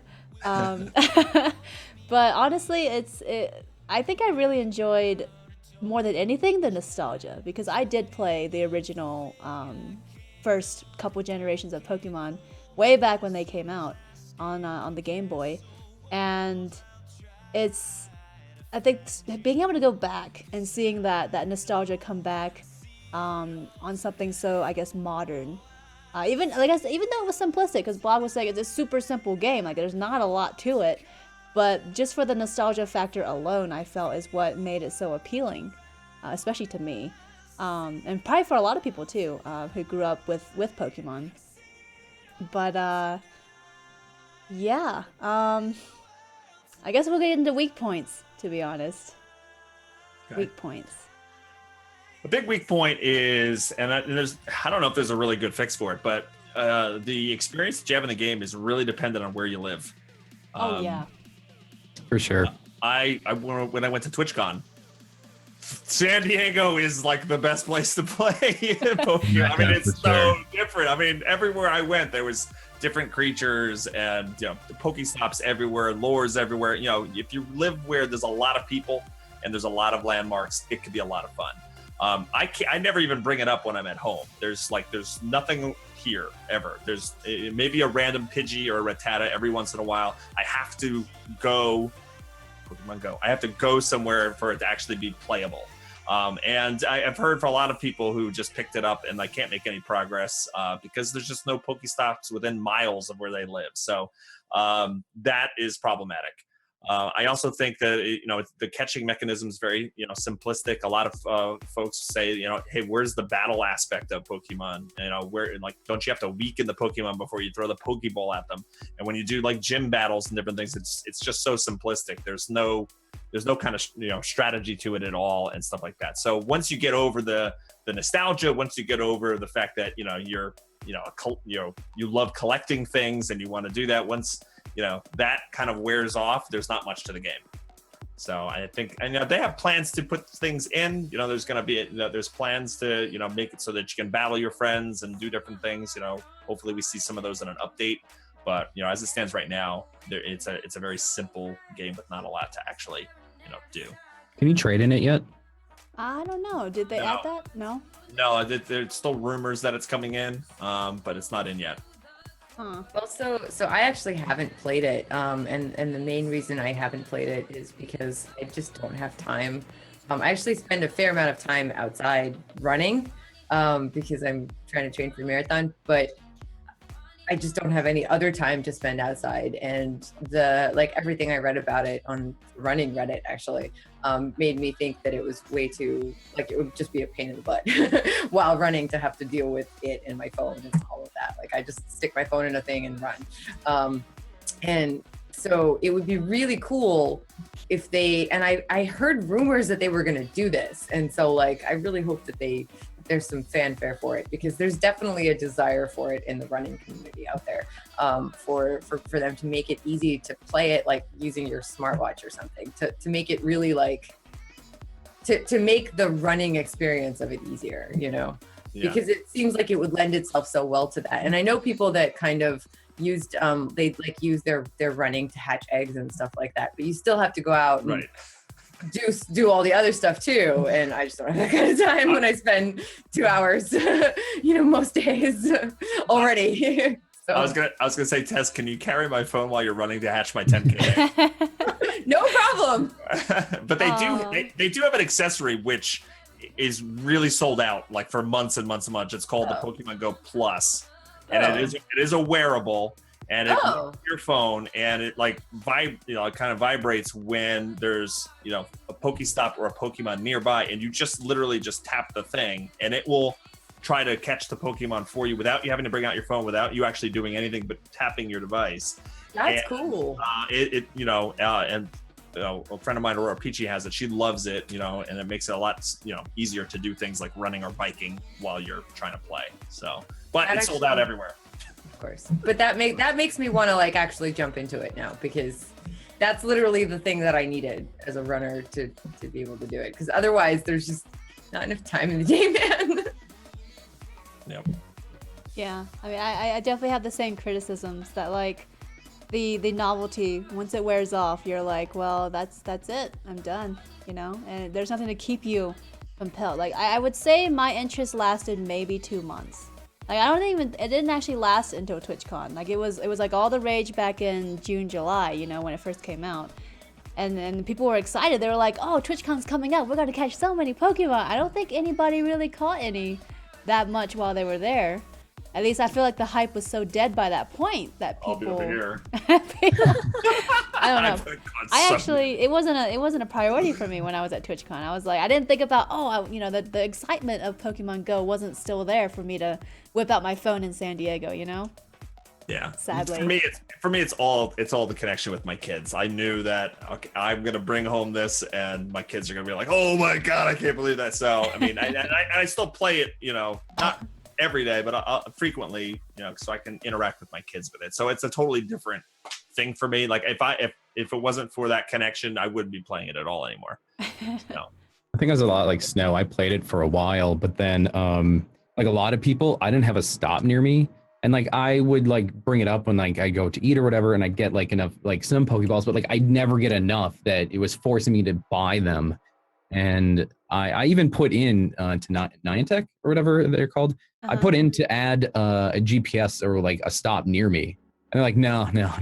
They send an email back. No, you can't. You can't have one, because they were opening it up for more of them. And I'm like, we have a lot of people. There's like a lot of kids around here that play too. I'm like, give us one. Nope, not happening. So I kind of just quit after that because I was done pumping money into them.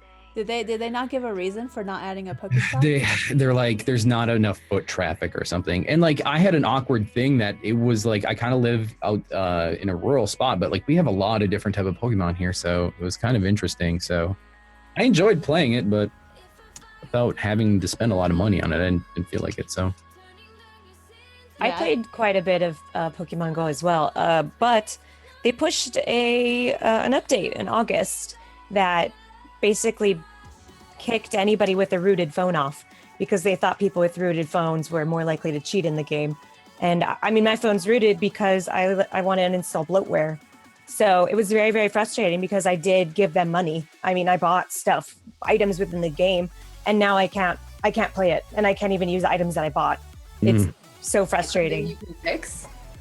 I mean, if I wanted to, I could put in a ticket to like Google Play, get my $5 back. But honestly, I mean, it was $5. I'm just really frustrated because it was a good way to get me out of the house and actually be active and go walk and stuff. And I mean, now there's nothing that overpowers the laziness I feel. This is the only thing that worked for me. And then now it's just like, what am I going to do? They're not going to let me play Ingress either. So whatever, I guess I'll just be lazy and fat.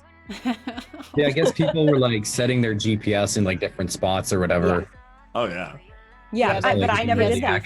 So, I mean, the only crime I ever committed was having a rooted phone and playing Pokemon on my rooted phone. It was very frustrating, and they didn't tell anybody it was going to happen. They just did it, pushed it out. Yeah, that sucks because so many people have to root their phones these days. It's kind of ridiculous. I got a Pixel just because I didn't want to deal with all of that bull anymore. I was just like, just give me the phone with nothing on it, please. Oh man, well, that's Pokemon Go for you. It's a very love-hate relationship. So many people liked it, and then so many people just had issues, and they did have a lot of people just who weren't playing legit, and they ruined the experience for a lot of people that actually played it legit.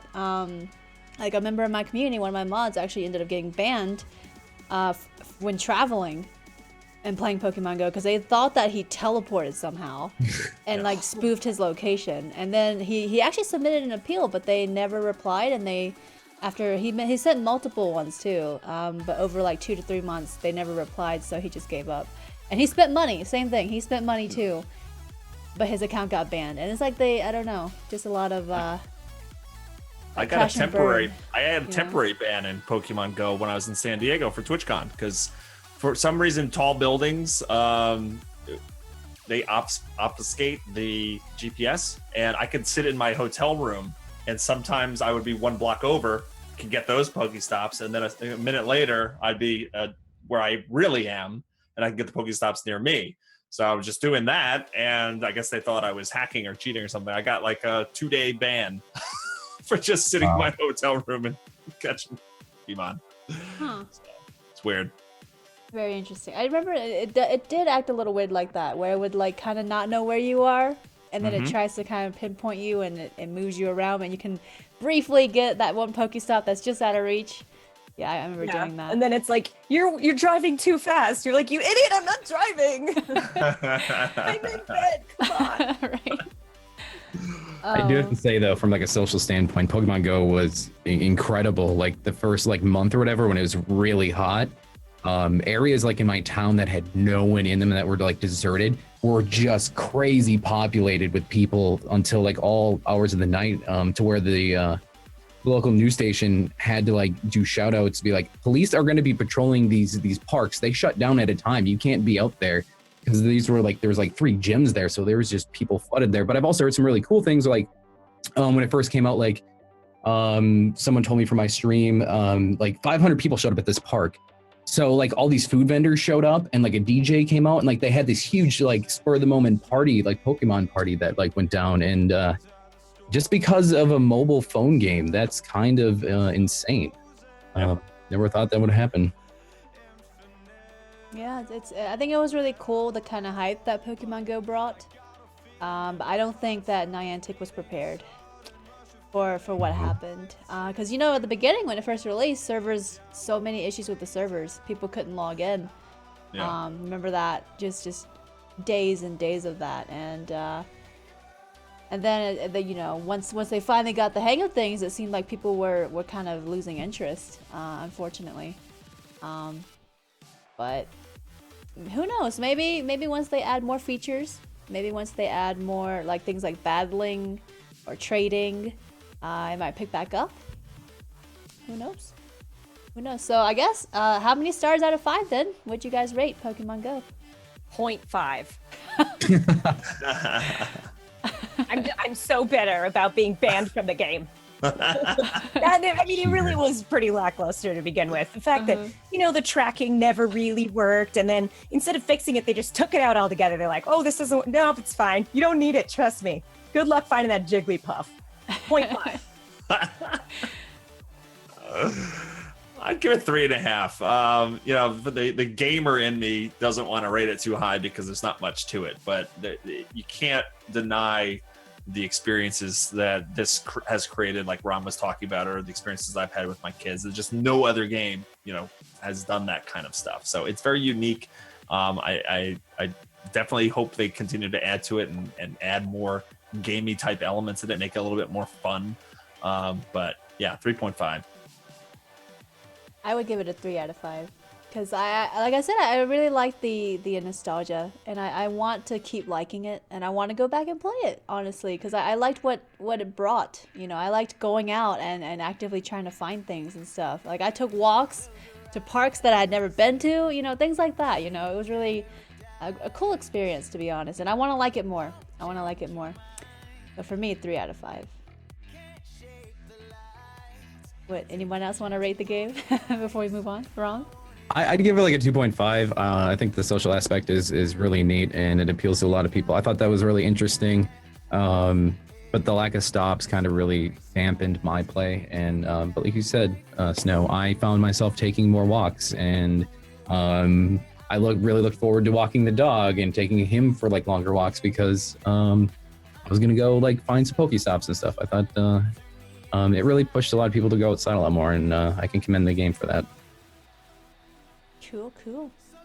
All right, well, that was Pokemon Go, guys. We're gonna move on to the last game of 2016, actually, believe it or not. We actually reached the end of the list for 2016. Dead by Daylight. So, who here has played Dead by Daylight? There we go. All of you guys. Actually, I'm the only one that hasn't played it. So At here we all? go. Yeah, I haven't played Not it yet. at all? Nope, not at all. I've watched What? a lot of it. I've watched a lot of it. A lot of my friends play it, so I've watched so much of it, but I haven't played it myself. But who would like to volunteer to summarize Dead by Daylight? The kind of game it is, premise, etc. Yes? Sure. Go ahead. So Dead by Daylight is an asymmetrical PvP game, which is basically an idea that is based on Evolve. I think was the first one that came out last year, and it's what it basically means is there are 4 survivors, right? There's 4 people that can or cannot, it's up to them, work together against one other person. And this one person is sort of superpowered to be able to have a chance against these 4 people. And sort of that's the idea of an asymmetrical PvP game. Evolve was different than Dead by Daylight. Dead by Daylight it's kind of like, if you've ever heard of Until Dawn, it's kind of got like a graphic style similar to that a little bit. It's third person, unless you're the killer. So you can either play as one of 4 different survivors, so there's 4 survivors in the game. There's actually more characters. There's a bunch of different survivors you can now play. And there are different killers you can play, but there's only one killer in a match. And there are lots of different maps, and the maps are procedurally generated, but in an interesting way. They basically work as tiles. So each map will have a similar look and feel to the same map in another match, but the things within the map will change location and sort of shape and form and number and all of that. And basically the way it works is you're in a surrounded woodsy area most of the time, either like a farm or a field or something. And it's surrounded by like a tall wall. And there's a couple of gates in the wall, and there's like power generators and some farmhouses and some random things that you can, hide behind or inside or activate. There's closets and things you can sort of hide in. And so the survivor's main goal is to basically turn on generators and power up the gates in the wall and escape and get away.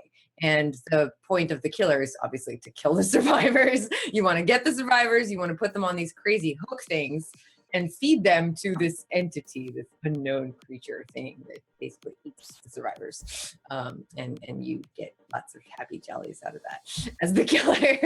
And there's different characters, there's different sort of killers, there's different survivors, and there's a leveling system and a ranking system for each one, for each different character, for each different survivor, for each different killer.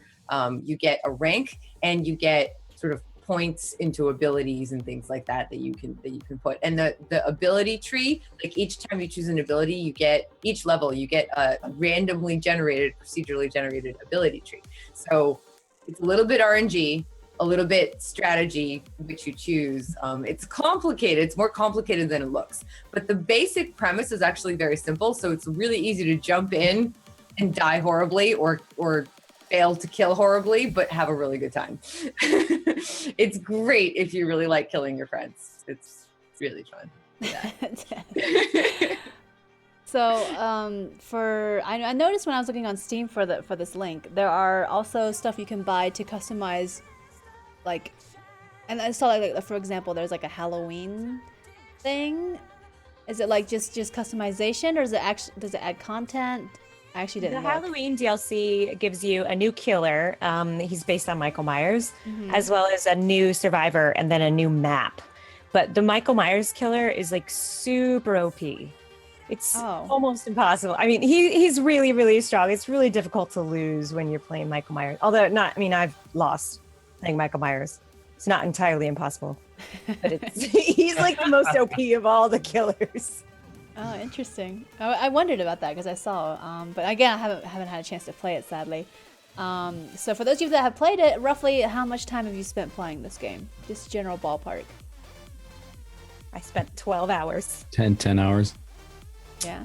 I think about 30. Oh man. Dang, dude. 36 hours. Nice. Oh dear God, I know I must have left it running. There's no way I spent 90 hours in it. Oh, wow. Yes, yes, it. I'm yes, sure I yes, left it. yes. Tess really loves mean, killing her I- friends. That's what it is.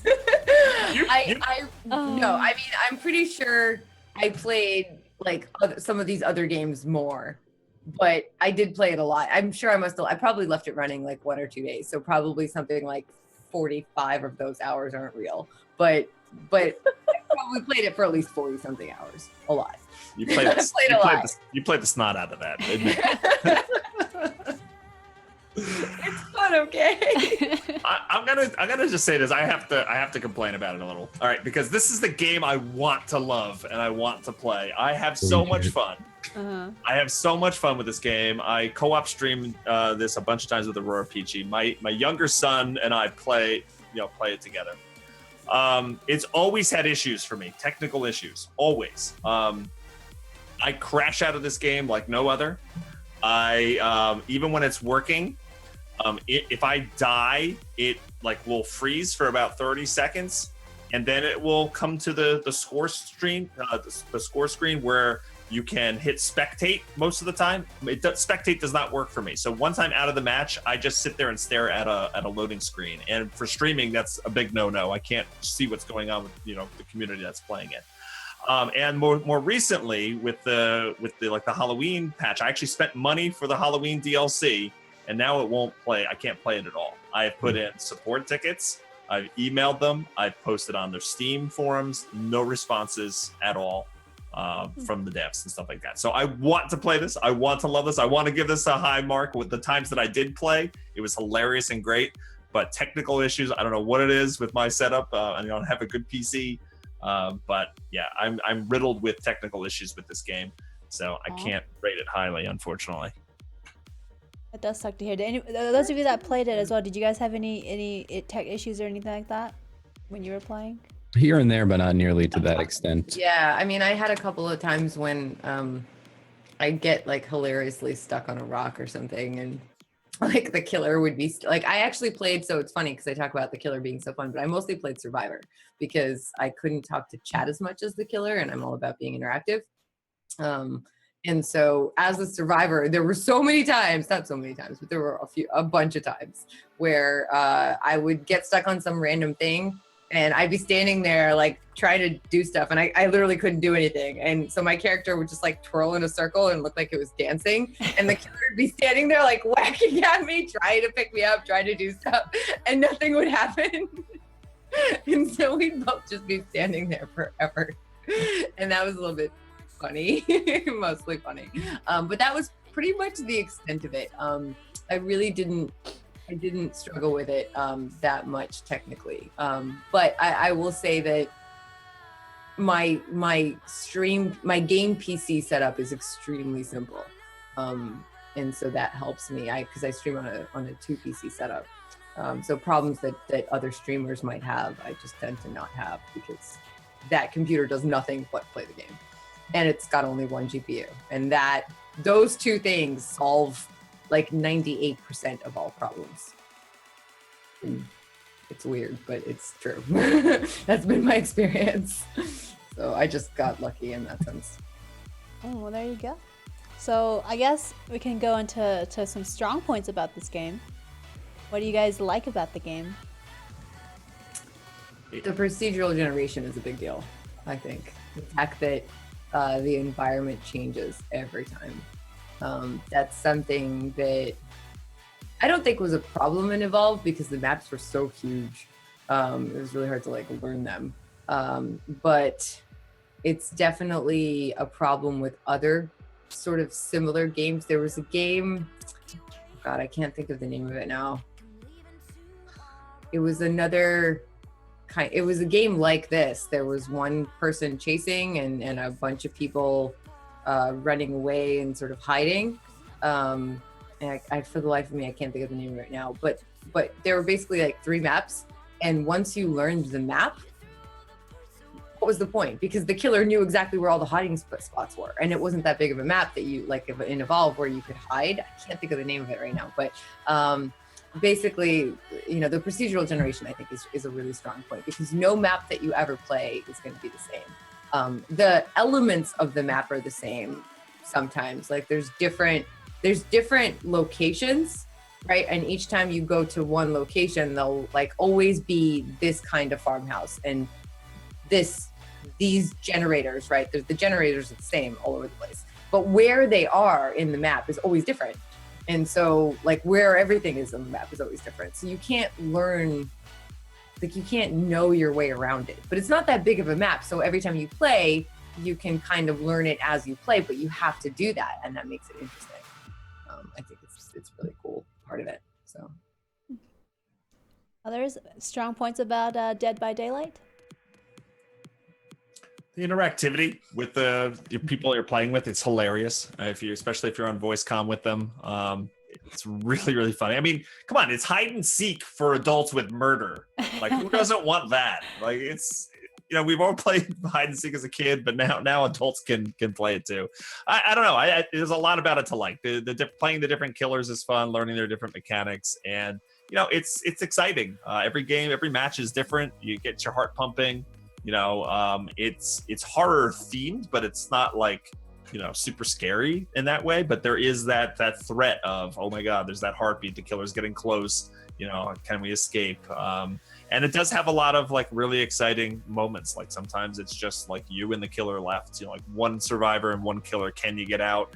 And there's some really awesome moments that come out of that, stuff like that. So it's a fun game. It is a really fun game.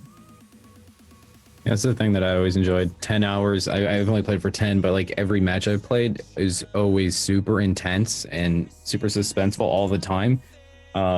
Especially as the survivor, obviously, but it always manages to keep my heart rate up all the time. And the killer is just like a whole different spin on everything. And I actually enjoy playing the killer more. But I like the cat and mouse game. It's enjoyable. It's very fun.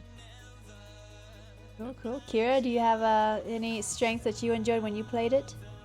I think everything's been mentioned. I guess I did really like that it's not super scary. I thought it would be too scary for me to play, but it is not. If you're afraid of horror games, this is fine. You can do it. I believe in you. Awesome. Well, then on the flip side, other than tech issues, for example, any weak points to the game? Things you feel could be improved on? Matchmaking queue.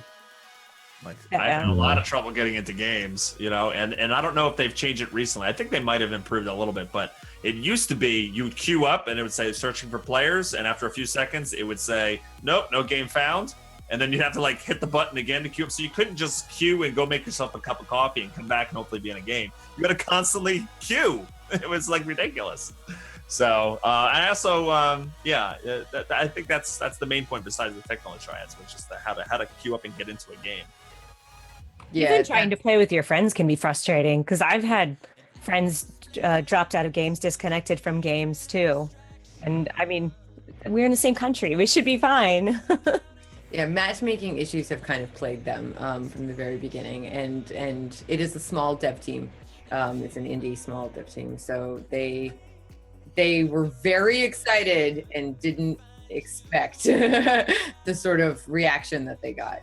And I met them at E3 and they were very, very cool. I got to interview one of the devs actually, and they were just really like, holy crap, we didn't, whoa, you know?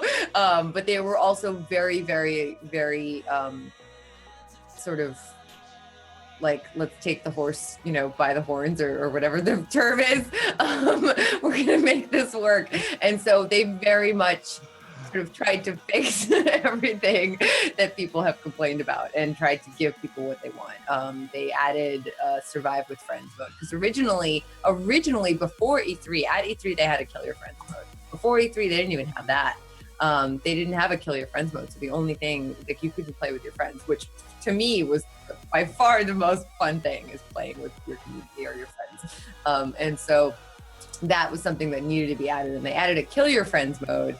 But the problem with the Kill Your Friends mode is matchmaking originally was awful and a huge pain in the ass, and you didn't get any points for it. So like you couldn't rank at all if you played Kill Your Friends. So not long after it actually launched, I think within a month, they added a Survive with Friends mode. And so you can play with up to 3 of your friends. You can't choose the killer. The killer is selected randomly. And that's to prevent people basically gaming the system and being like, here, I'll let you farm points, which people still do. I have ended up in multiplayer matches that I just randomly got matched up with people, and I'll be like, I think I've literally gotten glitched and died or just died or basically been like passing out on the ground, and I'm the last one left because I've been hiding the whole time and being really sneaky because I really like being sneaky. And the killer will finally find me and be like, I'm gonna take you to the exit, and like takes me to the exit and lets me crawl out the exit. That's happened like 3 times. It's crazy. I don't understand it. It's not like they know who I mean, I'm not like, they don't know who I am or anything. They're just being nice, I guess, because they got to earn a lot of points. Yeah, Jen does that, Carvis do. It's funny. It's really, really funny to watch people do that, and have people do that for you. You're like, what? I wasn't expecting that. People can be nice.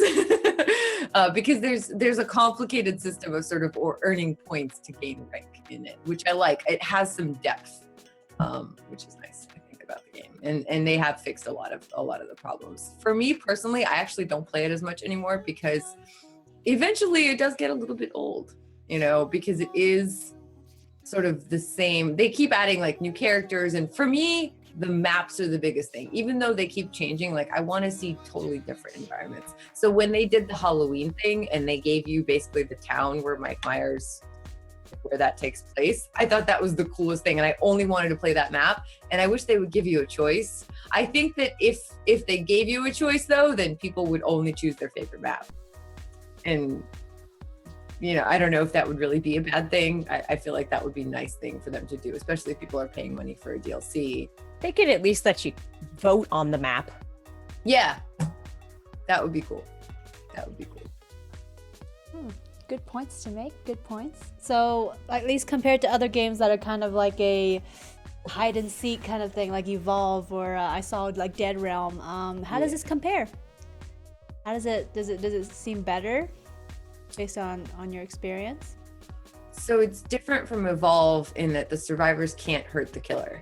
In Evolve, the survivors are the hunters, right? And they can absolutely hurt the killer. They can hurt the monster, they can trap the monster, they can totally murderize the monster, and the monster can murderize them, and it's great. And there's just, Evolve had really large maps. And Evolve has made some changes recently that I didn't love because it made sneaking around really hard. Sneaking around is part of the fun. But again, that one was also basically an FPS game, unless you were the monster. If you were the monster, it was third person and melee, because you're a giant hulking monster and you want to see that, and you want to see your giant hulking monster go wah and smash the tiny little people.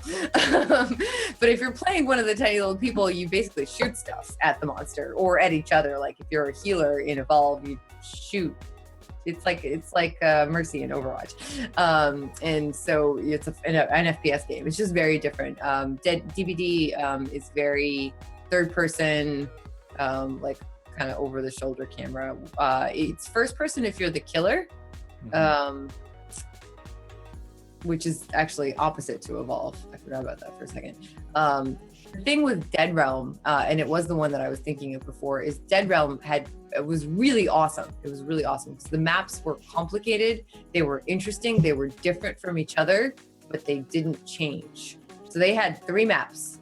Originally they had 2 maps, and then they came out with a 3rd map, and it was great because at first everyone was like, we don't know this map, let's find all the things. And the person that was finding everyone was totally screwed for the first couple of days because nobody knew the map, so it was really hard to find people. The second that everybody learned the map, it became boring because you knew the map, so you knew where all the hiding spots were, and they weren't so big that you couldn't catch up with everyone. Another really cool game that came out recently is called Deceit. That one is still in early access, and that one is a whole different thing. I don't know if any of you guys have played that. That one has a lot of potential. It's still very new. It's not actually released yet. It's glitchy, but it's very, very, very, it's got a lot of potential because the maps are different. The bad guys, like you don't know who the bad guys are because they're you. So it's an asylum, right? It's a building, and the internals of the building change, and there's like sort of loot that you can grab and that gives you abilities and things like that. But basically everyone there is trying to escape, except that 2 of the people in your group out of 6 are infected and are actually trying to stop you and eat you, but you don't know it because they look normal when the lights are on, and only when the power goes out and they choose to activate their infectedness do they sort of reveal the fact that they're infected. And if you don't see them change, you still don't know who they are. So it's really cool in that sense. That's kind of creepy. Yeah, it's very creepy and very neat. I like that game a lot. It has a lot of potential. Aw, It's still very That's early so- in that one. So we'll see where that goes because it is very glitchy and it's limited right now because it's early access. okay then. Well, for everybody who's played Dead by Daylight then, well, how many stars out of 5 would you give? And would you recommend it? 3 out of 5. I think it's get it if you want to play with some friends. You might not have a super fun time by yourself, but that's up to you. If you like a cat and mouse hide and seek type game for adults, it definitely is up your alley. The big thing about this game for me personally was it got me more excited for Friday the 13th that's coming out. Yeah. This game is kind of like a precursor. I want to see when more money is put into this kind of game style, how much better it can be. But I'm excited and I enjoyed the game. Check it out. Cool. Kira? I'm not gonna rate it because I haven't played online mode, so I don't really know how that feels. I've only played against friends, but I definitely would say if you have friends that already played the game, I feel like it's worth the $20 and it'll probably go on sale next time they do a Steam sale. So keep an eye out for it. Apparently it's also free this weekend, people were saying. Yes. So, Oh yeah. Nice. so this Give is it a go. way to check it out. There you go. And then Bog. How many I stars? have to give it a 2 just because it doesn't. Yeah, I played like I said 36 hours or so, and a lot of that was I had technical issues that I could go through. I could get through, but now the game just doesn't work for me at all, and I'm getting no response from them. I know there's a small team and stuff like that, but I can't rate it high or recommend it if it doesn't really work for me. So give it a 2. Fair points. So that guys was Dead by Daylight. And that actually concludes all of 2016's games. We don't get to go to 2015 because we have gone over the podcast time. But I have a couple questions I want to ask for everybody on the episode, just to wrap things up nicely. First off, what is everybody's game of the year for 2016? Your personal game of the year. It doesn't have to have won any awards or anything like that. Just personally based on all the games you've played this year, and it came out this year, it's your game of the year. Mine is Civ 6. Doom. Yeah? Overwatch. And Tess? Oh God, why are you asking me? Everybody's got an answer. Mirror's Edge Catalyst. Good stuff. And for me, it's Dark Souls 3 because I love that game. Yep. So there you go. And then one more question to wrap things up. Is there anything in 2017 that's coming out soon, like this within this next year, that you're looking forward to? Mass Effect Andromeda. Yes. Definitely Andromeda. So much looking forward to it. Yeah. I'm also looking forward to Horizon Zero Dawn, which is a PS4 exclusive. It's good. That one looks cool. That one looks cool too. I want to play Brutal, which is out, I think, on consoles right now, but it's not out on PC. But that looks really interesting to me. It's like a throwback ASCII dungeon crawler. Ooh. Yeah, look that up. It sounds like your type of game, Rom. It really kind of reminds me of like those old like Moria type games that used to be like Right on. mostly text based and just good stuff. For me, if it comes out, there's rumors. It's been in development for a long time, but Cyberpunk 2077, which is the next game by CD Projekt Red. There is rumors as of this week it might come out in 2017. I I- lose my mind Yeah. It does. I don't believe it, honestly. I don't think they're gonna be They ready. have been technically working on it for like 4 years at this point. So, Right. It's but one they of had to those. redo an entire engine. It's like Star Citizen, okay? Both of those things for me personally, because I freaking love space everything and cyberpunk everything. Those are my two favorite genres of all time. And those two games are like the games that I am scared to look at news for. Like I literally I try to avoid news for it because the second I read anything, I get so excited and I'm really bad with patience. And so I'm just like, I can't because it's going to be so painful if it's not ready, you know? So I choose to be pleasantly surprised if it actually soon. I'm with you. I heard it. I just put it out there. That'd be really cool though. Mm-hmm. Especially because there might be a tie-in with Witcher 3, which is crazy. The new Legend of Zelda comes out next year as well. Breath of the Wild. And then I didn't even realize in January Resident Evil 7 comes out. That's when I can't play, but I'm excited to watch somebody play it. Oh, That looks awesome. That Yeah. looks awesome. It does. It just looks too scary.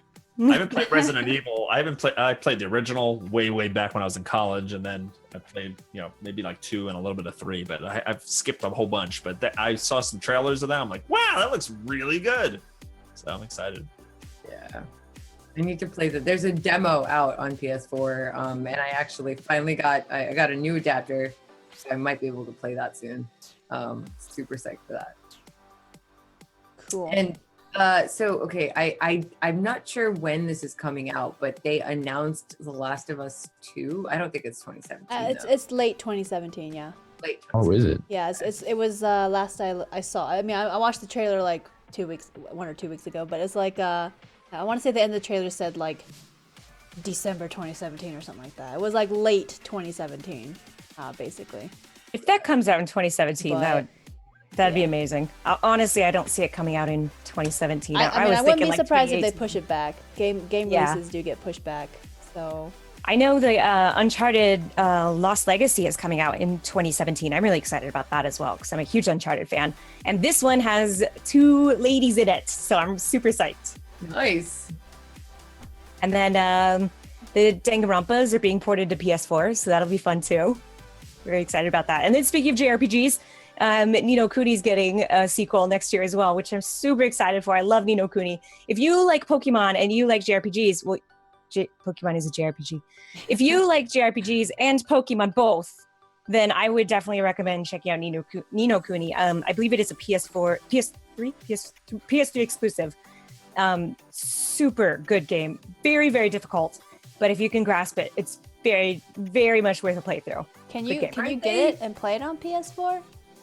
I'm not sure. I don't know if they're going to port it or if maybe it will come out at the same time as Ni no Kuni 2, or if they already did port it. I have it on PS3, so. Aren't they porting all of the original Kingdom Hearts games to PS4? Yes, they are. Those come out in 2017 as well. That's Yeah, really As well as good. the 2.8 prequel. Yeah, I think all of them will be on PS4. Like they're porting all of them to PS4. See, because now that I got PS4, I just want to play all these games that I never got a chance to play. So I'm just like, I'm so excited. Kingdom Hearts 1 was my very first video game ever on the PS2. And then soon after I lost the ability to play with controllers, and so I haven't played any of the other ones except for the first one. So I'm just like, please put it on a system I can stick a keyboard and mouse into, please. Good stuff. Well, that basically wraps it up here for our episode tonight. We went a little longer than we normally go, but we had a lot of games to cover, and we had a lot of good just overall reviews. We didn't, like I said, we didn't cover every game in 2016, but we covered a good amount, a lot of the big releases as well. So we're going to go through and do a last round of self-introductions for anybody who doesn't know who we are. But we are not the only people on the Chillest. We follow everybody on the team. We're all amazing streamers. And we all share a lot of the same things that you enjoy from some of your favorite broadcasters. So just like we did when we first started, we're going to start with Bog and then go clockwise. So... I'm Richie, aka Bog Otter. You can find me on twitch.tv/Bog Otter. I am a variety streamer with focus on MMOs and RPGs. I'm playing Guild Wars 2 as my main MMO now, and I play a lot of Dark Souls. I'm currently playing through Dark Souls 2 blind playthrough. You can check me out Monday through Friday, sometimes on Saturday or Sunday, but I'll start at 11 a.m. Eastern time till 5 p.m. Eastern time. Would love to see you, and I had a great time tonight. Thanks so much. Cool. And I am Snowlit. I am the creator of the Chillest, and I also am a full-time streamer. I stream every day but Sunday usually, and I focus on adventure/action RPG story-driven games. And recently I've been playing a lot of The Witcher 3 Wild Hunt. It's been my flavor of choice for like the past 2 to 3 weeks, and I'm just obsessed with it. But I've also been trying to finish up Dishonored and Dishonored 2. And then soon, hopefully, I'll be able to play Bloodborne, actually, because I got a PS4 Pro as a gift from my generous community. And so I'm hoping to be able to stream PS4 stuff soon. So I'm super hyped about that. But yeah, so if you like chill streams, just, good vibes in general, and lots of derpiness. My gameplay's kind of subpar, but come hang out and stuff. The next is actually Tess. The order did change because Kira got swapped when she went off camera. Cool. Yeah. So next is Kira. It's all good. So I'm Tess. I play all sorts of action games, preferably sci-fi or cyberpunky stuff, futuristic stuff, but I'm open to a lot of different things. Some Souls and things like that with a heart rate monitor. Right now I am playing through the Mass Effect series because I've never played it before and I've sort of been saving it for a long time. I've known about the series since before streaming. I found out about it when I was playing ridiculous amounts of EVE Online, which is the game I played for like 4.5 years. Really hardcore before I started streaming. That's how I found out about Twitch. So I've been saving Mass Effect forever. And then I was gonna wait until right before Andromeda came out because I knew it was coming out. And then I saw sort of the gameplay at the Game Awards and I couldn't wait anymore. So I'm playing through the series now and then I'm probably gonna play through it again. I'm playing Paragon now and I'm gonna do Renegade right before Andromeda launches because it's unbelievable. If you haven't played the Mass Effect series, what are you doing? It's just amazing. It's amazing. I'm completely in love with it. And so yeah, and I recently changed my schedule a little bit. It's basically going back to what it was originally. My schedule kind of shifted downward to way too late.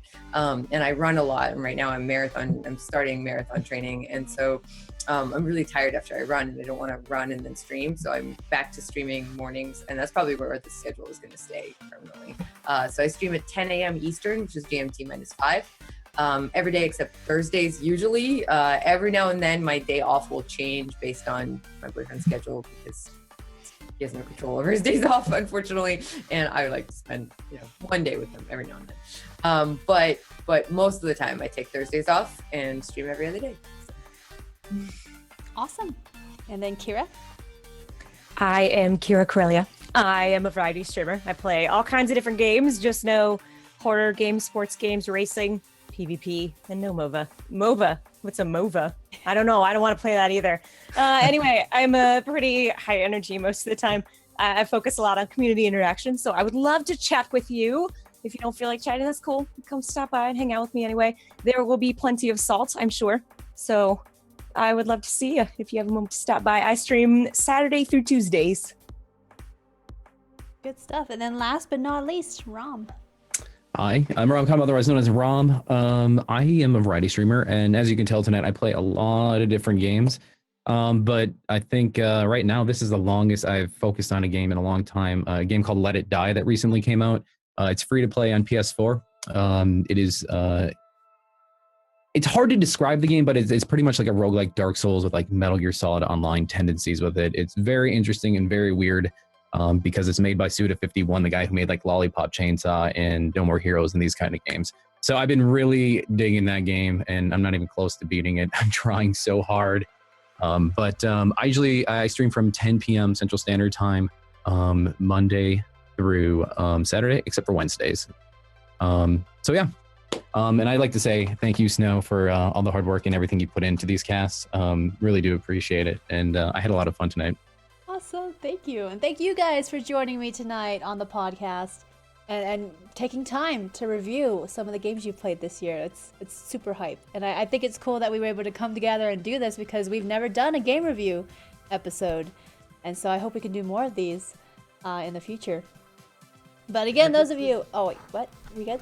I was just going to say, this was super, super fun. And seriously, Snow, you're like the most epic team leader ever. Thank you so much. And thank you all of you guys for hanging out and being awesome. It was great. You should absolutely follow every single one of them. Do it. Follow everybody on the Chillest. Like I said, we're not the only ones on the team, and you would definitely, if you enjoy any one of us, you will definitely enjoy the rest of the people on the team. We have an amazing team of broadcasters, 17 of us total right now, and we're all about positivity, good vibes, chill times, and just an overall very welcoming stream environment for everybody on the team. So make sure you check us all out. The podcast, if you missed it, don't worry, it'll be live. Not live. It'll be on YouTube. There'll be a VOD and also Twitch highlight right after the stream created. So I want to give a huge thank you to everybody who came out to check out the stream tonight and to tune into the podcast. I hope you enjoyed our 2016 game review wrap-up stream, podcast episode rather. And we will be back next month for more shenanigans. So thank you guys again for joining. You guys are awesome. Thank you guys. Have a wonderful night. And see you when we see you. Bye. Bye. Happy holidays, everybody. Happy holidays. Stay safe and Happy New Year.